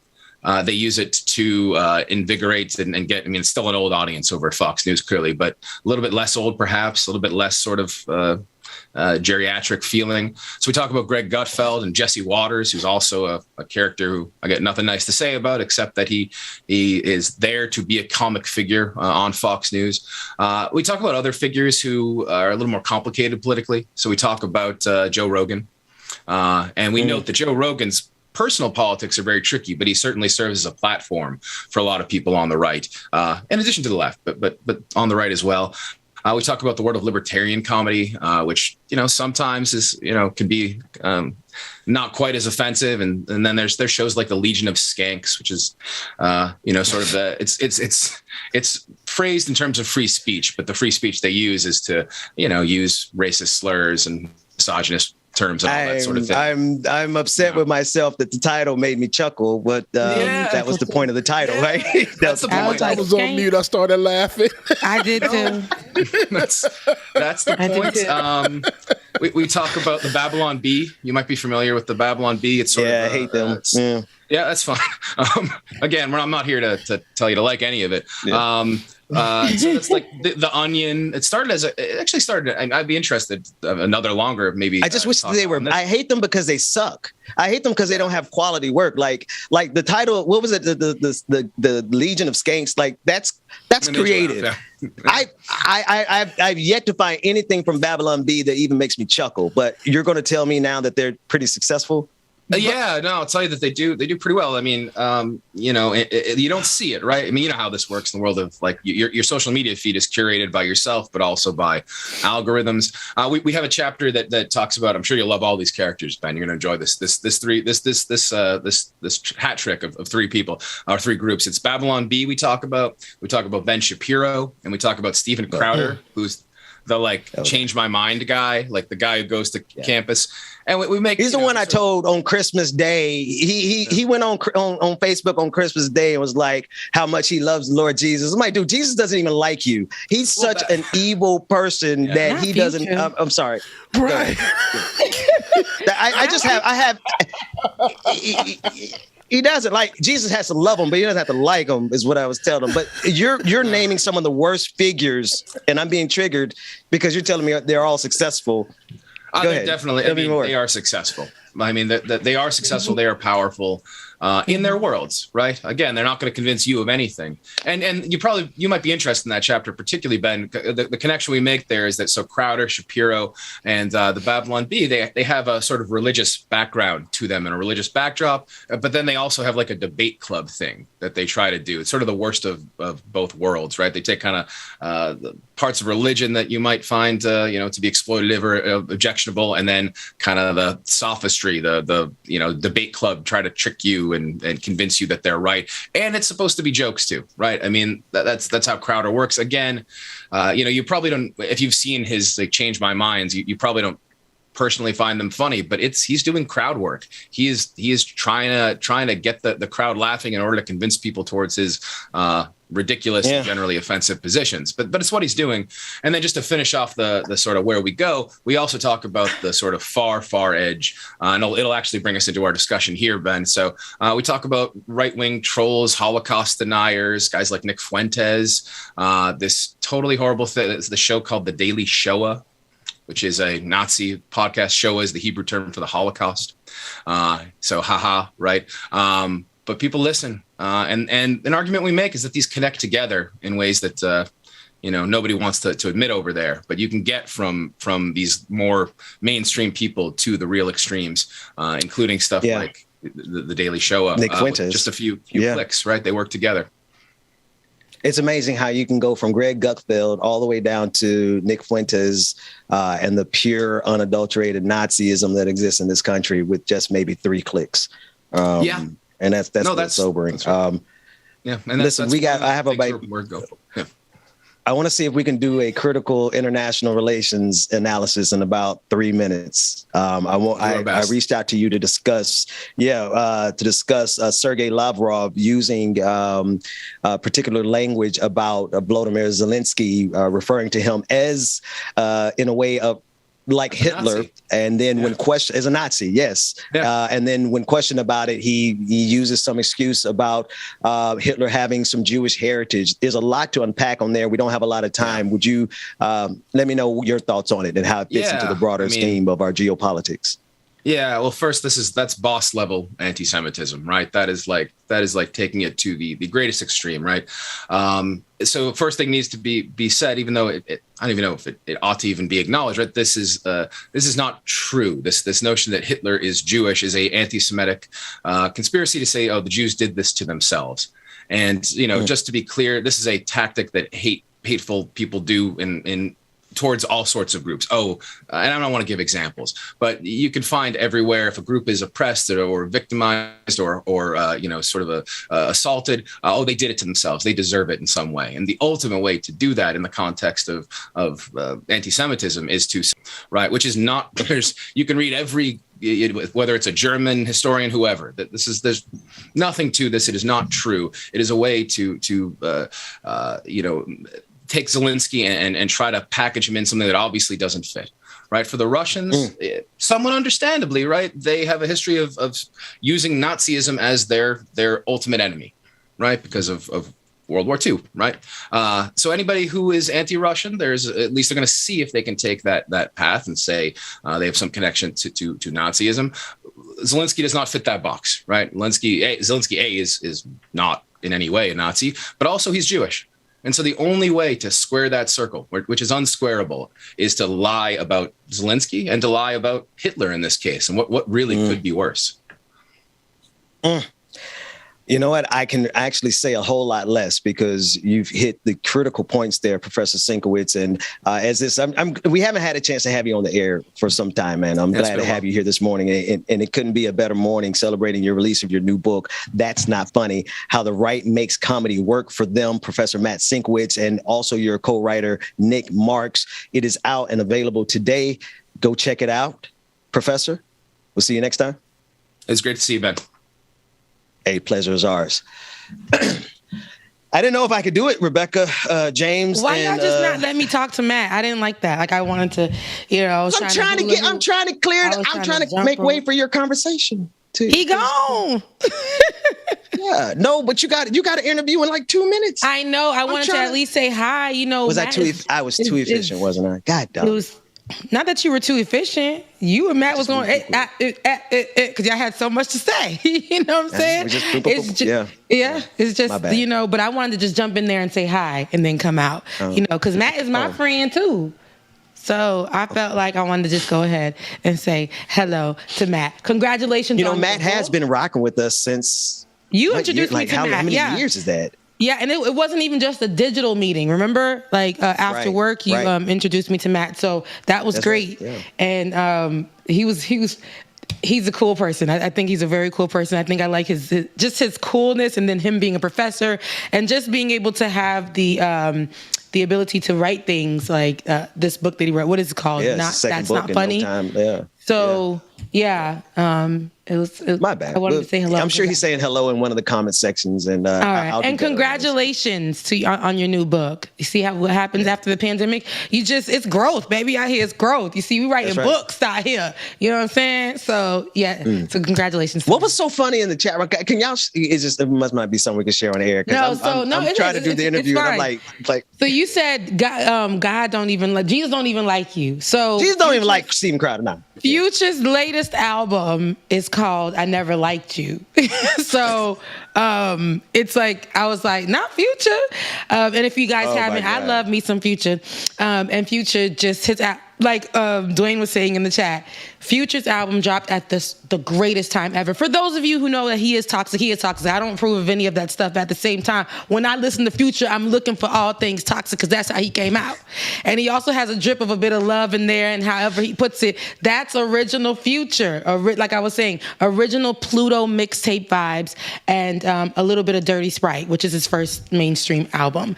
And so, yes, I'm the one that's in my car pulling up with the Haitian flag, listening to Gold Stacks on repeat. Yeah, that's me. Ben, you gotta listen to it. I was finding places to go this weekend just so I could ride around with my windows down. I listened to the whole thing Friday. I listened to the whole album on Friday. Yeah. You have to listen to it in the car though. That it's specifically I was in made. the car, but It's like doom doom. It's specifically made. He made it for the car. That's that old early 2000s Future when he was just doing mixtapes vibes. All the kids was like, "Oh, I don't like it." That's because y'all wasn't there. Y'all don't know what it was like to ride through FAMU streets. I feel like I better not say anything bad about Future right now. Go ahead, about the album. Made me miss my young 20s days when I was just riding around being a menace, like shaking the whole block with 315s and you said being a menace back of my Jeep. Yeah, I used to ride around just terrorizing people in the neighborhood. They would know when I was coming home. Yeah, I did that this weekend. I did that this weekend specifically. I was pulling in. I made sure before I got to the beginning of my complex, and you guys know I live in a beautiful, clear folks area. And when I got to the front of my complex, I rewinded the song, and I made sure the beginning of, I think it was, 712 or whatever the first track is. It starts off soft, and I waited till the beat dropped. I'm like, doom, doom. Yeah, what's up? And the way I cut the corners, and people were at the pool, and I sat in my car and let it play. I let it play, let them watch me. And then I got out, and then, I was real cute that night. And then I went to the city, and I did the same exact thing. I came back home missing one hubcap because it made me go so fast. I hit a pothole without, because in Atlanta, I came home with one missing hubcap. Oh, you serious? I thought you were speaking rhetorically. No, I'm dead serious. My hubcap is somewhere in the streets of Midtown, but I've already ordered another one. So praise God for Jesus. Yes, it made me go like 90 miles per hour. Let me interrogate this question as a person who, I love hip hop from a lyrical level. And I would also say I love trap music from the club level. Is it fair for me to say that I like it as a club song, but I just like lyrically, I'm like, why does this even exist? Because do you listen to 2 Chainz? Nah, you gotta have that mix, Ben. You gotta have that mix. You gotta have artists that you go to for the lyrical stuff, like the J. Cole's and people like that. But then you got to bring out the ratchet side every now and then with like 2 Chainz and Future, because 2 Chainz. So if it's okay if I just like him, it's okay if I just like him. Like if it's something like if I actually for whatever reason I'm walking through a club and it drop and I feel that beat, I'm gonna bop to it, but I don't care about nothing they said because they. 2 Chainz is actually really brilliant. Actually, lyrically he's very brilliant. Sometimes he's gonna drop something that sounds crazy, but then when you go back, you'd be like, "Oh my God!" That man really like. Well, I don't know about 2 Chainz, but that was good. Future, on the other hand, Future be saying things. It's like, what the hell? But at the same time, what's up? I just needed to make sure I wasn't wrong because I know I'm an old head. Future is not lyrically. I'm more into Earth, Wind, and Fire, but Future is not lyrically the best. But anyways, we'll get to it. But the music now, when I took my expectation for lyricism out and I just listened to the beats, I'm like, oh, it made me feel like I was back in you got to listen to the down in lyrics Miami. too, though. Sometimes, like Future said, you know what I'm saying? He said he don't want to bet no dice unless we bet in gold stacks or something like that. Here's the thing. You got to really listen to the music. There's some that are verbally BS, but when you go into I'm that that was why I was like seeing double. when we go into I'm that just listen to the album. When you go into and you listen to it and you actually start feeling yourself and start understanding, even his love song is trash. He talks about him having love for his grandmother makes him have love for the woman. I'm like, you're toxic as hell. But at the same time, it's a vibe. It's a vibe. I listen to it. And shout out to whoever, what's his name is? Jacob Atlanta. Because now we know who you are. Now we know who Jacob Atlanta is. He done put on another young producer. All we hear is Jacob Atlanta or whatever he says in the song. Now we know who you are. So anyways. Now the beats, now if we just examining like the beats and the way it bops in your system, then you could play that all night long. Just run it. So it was good from that perspective. I enjoyed the beats. So yeah, it was really good. But we are shout out to Future. Shout out to everything Ratchet because it's gonna be that this summer. However, this next story that we have up with our girl Anoa Changa, who is here, we definitely have to discuss. We definitely have to get into because they did that right while everybody was worried about, including myself, the outfits that weren't being at the Met Gala Awards. They just did this in the middle of nowhere. They voted to take away women's rights, of course, for abortion to eradicate Roe v. Wade. So, Anoa, how are you doing? I know it's been a lot. I know that you were hot just as everybody else on the internets and the streets. Let's talk about it. Your mic is on. Oh. Yeah, your mic is on mute. Good morning. Yes, because I was texting the group chat at midnight like, y'all, are we talking about this in the morning? Because I'm available. Definitely. So, and just for background, so the Supreme Court has voted yesterday this came out that the Supreme Court has voted to strike down the landmark Roe v. Wade decision, according to an initial draft majority opinion, and this is written by Justice Samuel Alito, and this circulated inside inside the court, and it was obtained by Politico, who yesterday evening dropped this news. And the draft opinion is a full, it's unflinching of the 1973 decision, which guaranteed federal constitutional protections of abortion rights, as we know, and subsequent 1992 decision, Planned Parenthood versus Casey, and that largely maintained that right, that Roe was egregiously wrong from the start. That's what Alito said. And now, while we were all watching the Met Gala Awards or looking at the outfits that were all wrong all night, they done swept this out of nowhere, and Politico obtained it. And it's just something that, to me, future-wise, now lets us know that they don't care about women, they don't care about little girls, they don't care about us having the right to the decision to our bodies. It's so much that goes into this, but Anoa, let's talk about it. Let's unpack it. I mean, let's be real, right? Like, conservatives in this country, Republicans in particular, have not cared about any of those things you just listed the last however many decades. Despite, overtures for return to the party of Lincoln, I don't actually even know that Lincoln would be on the right side of this necessarily. We've seen so many Republicans who are considered like the moderate or whatever the case may be, fall on the wrong side of things. But the one thing to first start off and clarify is that this is not like a final decision or ruling. So abortion is absolutely still legal right now. What it does, give a preview of is the possibility of, what the rationale and the way the things are coming down when the decision is actually released, most likely sometime next month or even in early July, right?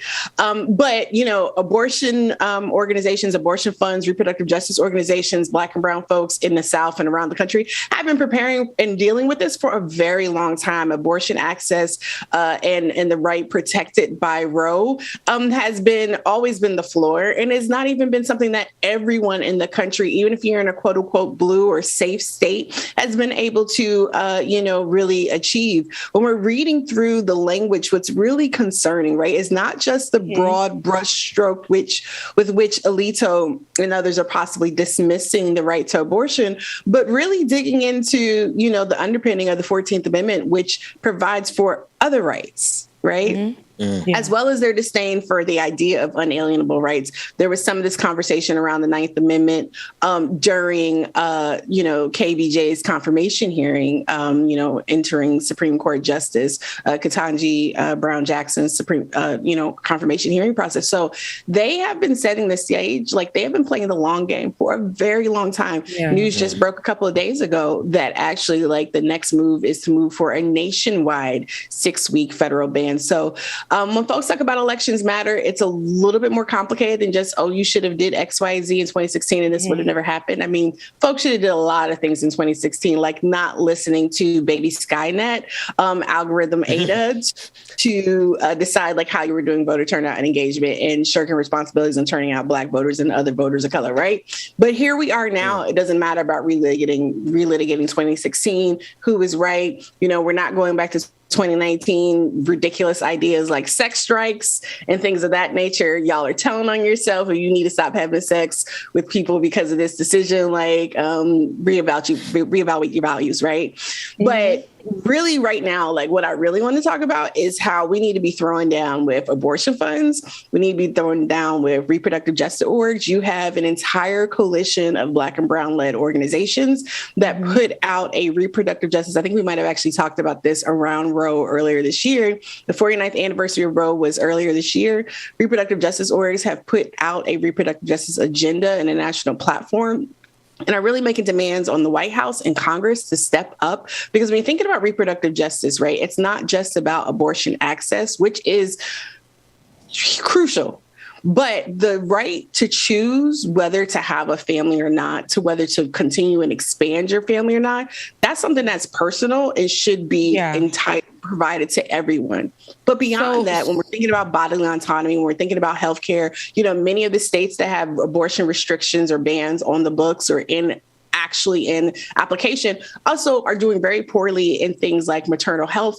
Georgia ranks often number 1 in Black maternal mortality, and it's also at the bottom of the list when we're talking about maternal mortality, infant mortality generally. So are places like Mississippi, Alabama, several of the states that have been at the forefront of pushing forward these bans. We're also seeing pressure points on states that have had or independent clinics like the West Alabama Women's Health Center, I believe, in Tuscaloosa, which is an independent clinic run by Yellowhammer Fund, a Black-led abortion fund in Alabama. That has seen, because Planned Parenthood has not been providing certain services in Alabama and Georgia due to whatever their rational reasons. There was a piece from Jezebel that just came out about this. Despite that 200 million plus they just got, somehow they can't manage to, fund and support abortions in certain parts of the country in the most dire need. So we do see independent clinics like the West Alabama Clinic in Tuscaloosa feeling the pressure and absorbing, the additional support. So I'm really here to push for folks going directly to abortion funds. Right now, the National Network of Abortion Funds, if you go to their website, you can find the abortion fund that helps support folks in your state or in your region. And they are actually in the middle of what they call their fundathon. So it's this big time where people are coming together, organizing collectively, and doing this really amazing financial organizing. We think about different types of organizing, but the money matters, folks, and putting the money in the hands of folks who need to get abortions, whether it's for travel, childcare, hotel. I mean, not all funds are the same, but they all do a lot of similar work.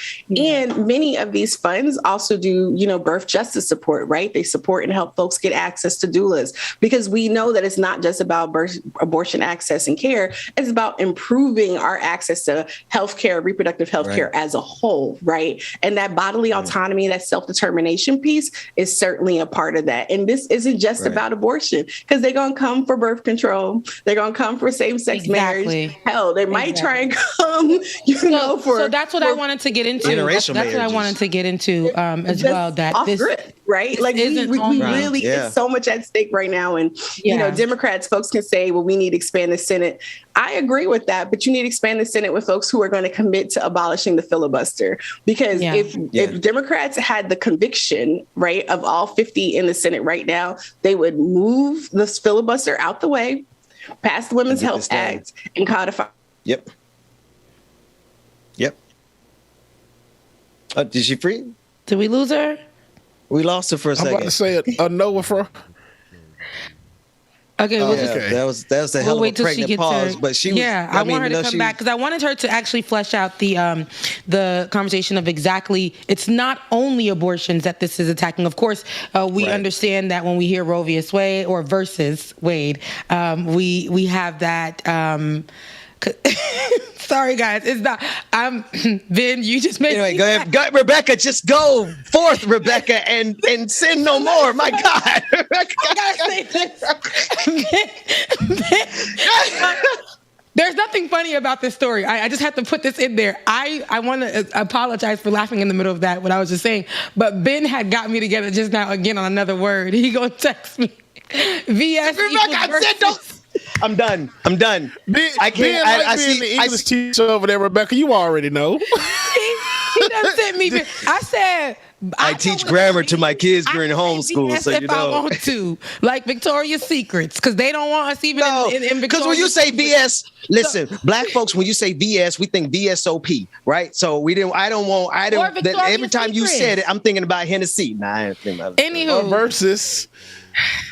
Versus. That's what it stands for. Versus. That's what I was saying it for. Ben is telling me to say it out, to say the word out. So anywho, I will say, but when we think of that, we only think of abortion when we think of what's going on. But there's so much other things that they're going to come for when it comes to women's rights. They don't want us to have the access to our body. They will come for birth control. Birth control isn't only for people who want to, have, it's not even only for unprotected sex. It's not for those reasons. It's like for people who want to regulate their periods, for people who get terrible cramping. It's so many different reasons why people get on that. And again, to prevent pregnancies. That's a great thing, for us to have that option to do with ourselves.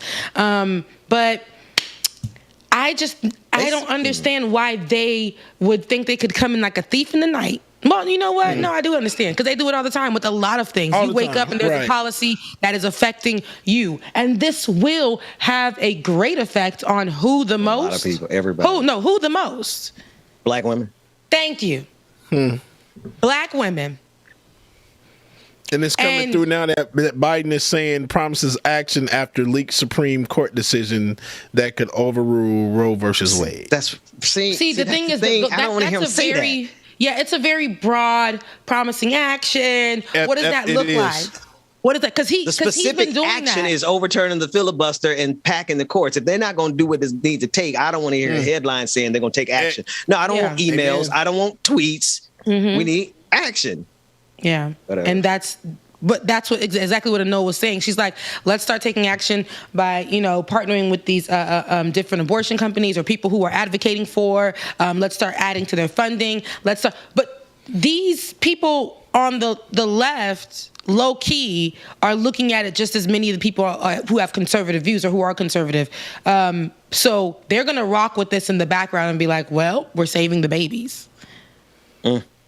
Oh, not just on the left. Black folks. There's going to be a lot of black folks who are going to say the same thing. Like, but black folks is on the left. They ride that wave too. Like, it's like they're going to ride with some conservative views. Like I said, I even come from a conservative view when it comes to that. But I've also benefited from, for me and my decision from being able to go and have an abortion procedure. So you see what I'm saying? Like, I want women to always have the right to choose. Because I don't want the government to to have our bodies and tell us what we can do with our bodies. There is no laws that's actually preventing men from out here impregnating women. Let's put some laws on penises. Free vasectomies for all men. Free vasectomies for all men on the face of the planet, and you get it reversed. You get it reversed when you and your consensual partner have agreed that y'all want to have a baby. That way we ain't got to worry about abortions. Problem solved. But they won't do that. You know why? Because it's really about controlling. They want to force birth. They want to control. I mean, I'm not saying this to you, Rebecca. You know this. They want to control women's bodies. And most of all, they want to control the sexuality of women. They want to control That's another thing that goes with it. That's another thing that goes in with it. Now, this is going to affect a lot of these leaders, too, who got side chicks and who don't like to use protection. Okay? It's going to affect you in your house. Okay? So now you're going to have these little babies out here, these children out here and things like that. And I'm not saying that, like I said, for the people who are saying that they don't support abortion, and for those who say that they do support abortion, you should be able to choose. That's all I'm saying. That's right, and for all of them that are saying it's a religious situation, again, you should be able to choose. Don't get an abortion. That is not your business. I don't care what gods you serve or whatever you got going on. The government isn't trying to help. There's a couple leaders in this country that should have been aborted. I don't know, man. I can't go with that. I can't say that. You took it. That's so goddamn rude. I can't. I mean, would the world not be a better place? Let's call a spade a spade. I can't really. The world would be a better place without some of these Neanderthals. You probably shouldn't have been. Never mind. You know what? Just never mind. Beloved, I can't. I'm not here with you or you. I'm over somebody here. Somebody got to remain sanctified. A couple of leaders that should have been aborted. Oh my God. Ben, when did it like? It was like, oh, Marjorie Taylor Greene. Oh my God. She looked like a failed abortion. I don't like her either. But damn, Ben.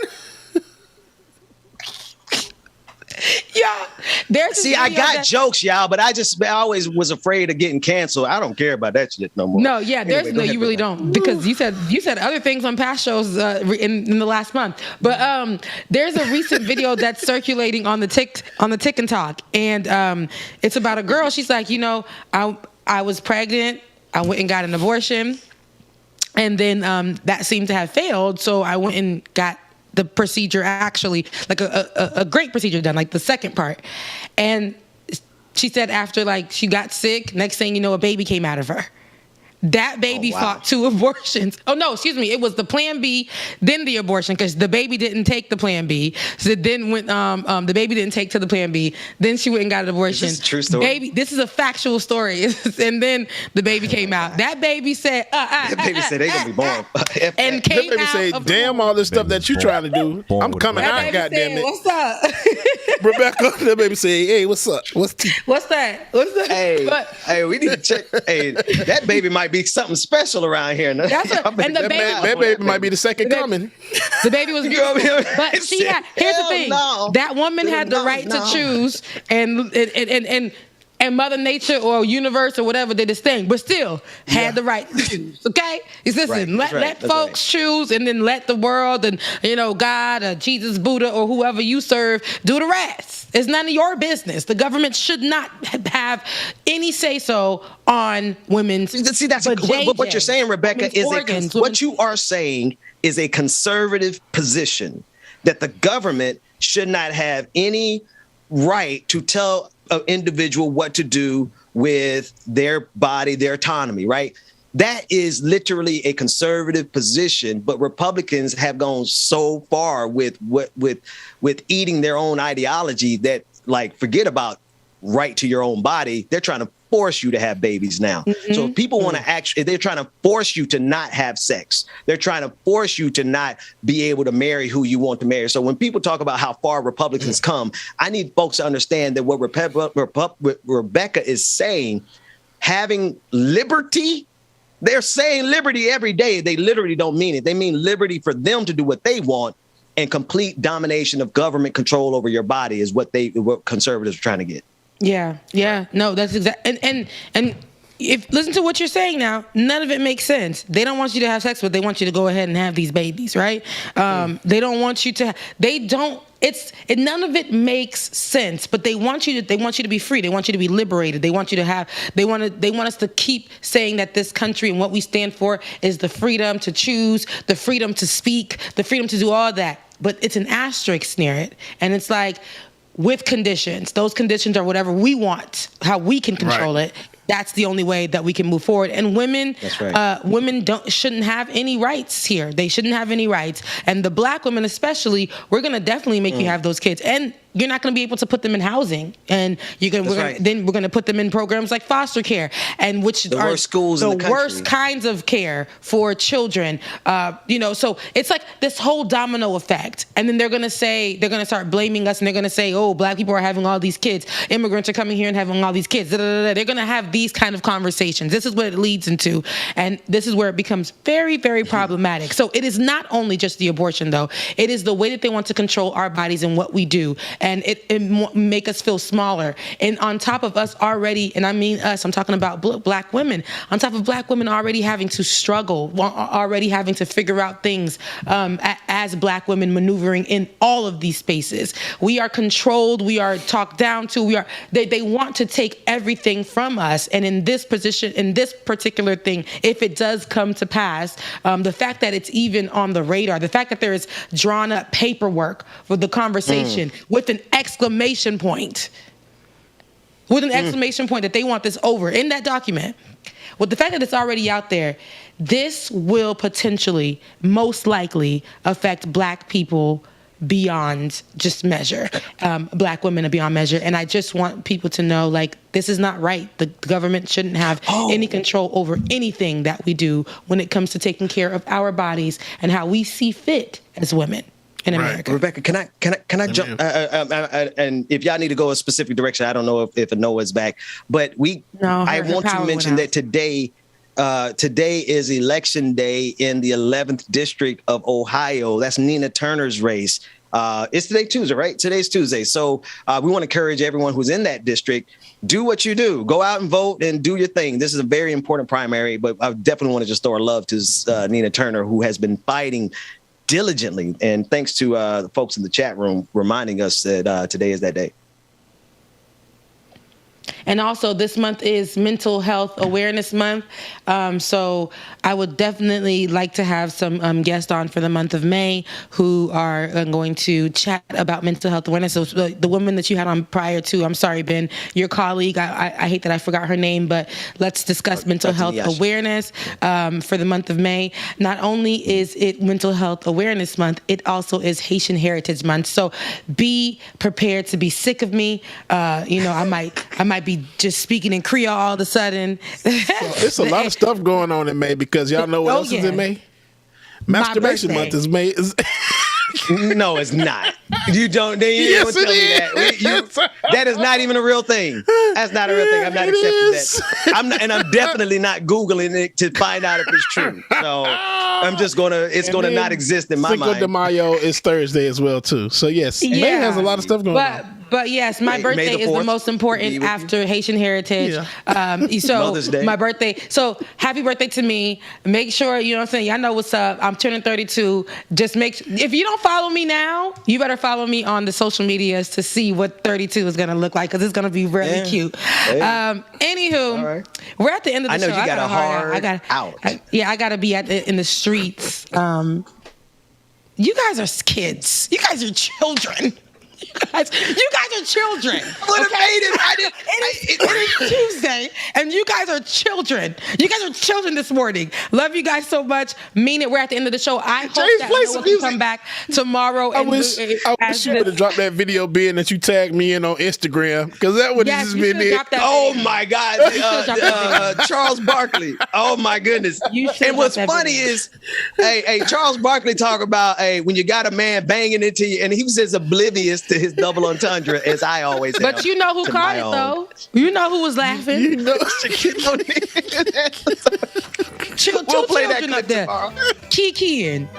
But hopefully we can get Anoa back tomorrow to develop the story a little bit more when it comes to the Roe versus Wade decision. But yeah, hopefully we can get her back tomorrow. Her power went out. Love her. Mean it. Thanks for coming on to the show. Thanks Matt Sienkiewicz for coming on and dropping his book.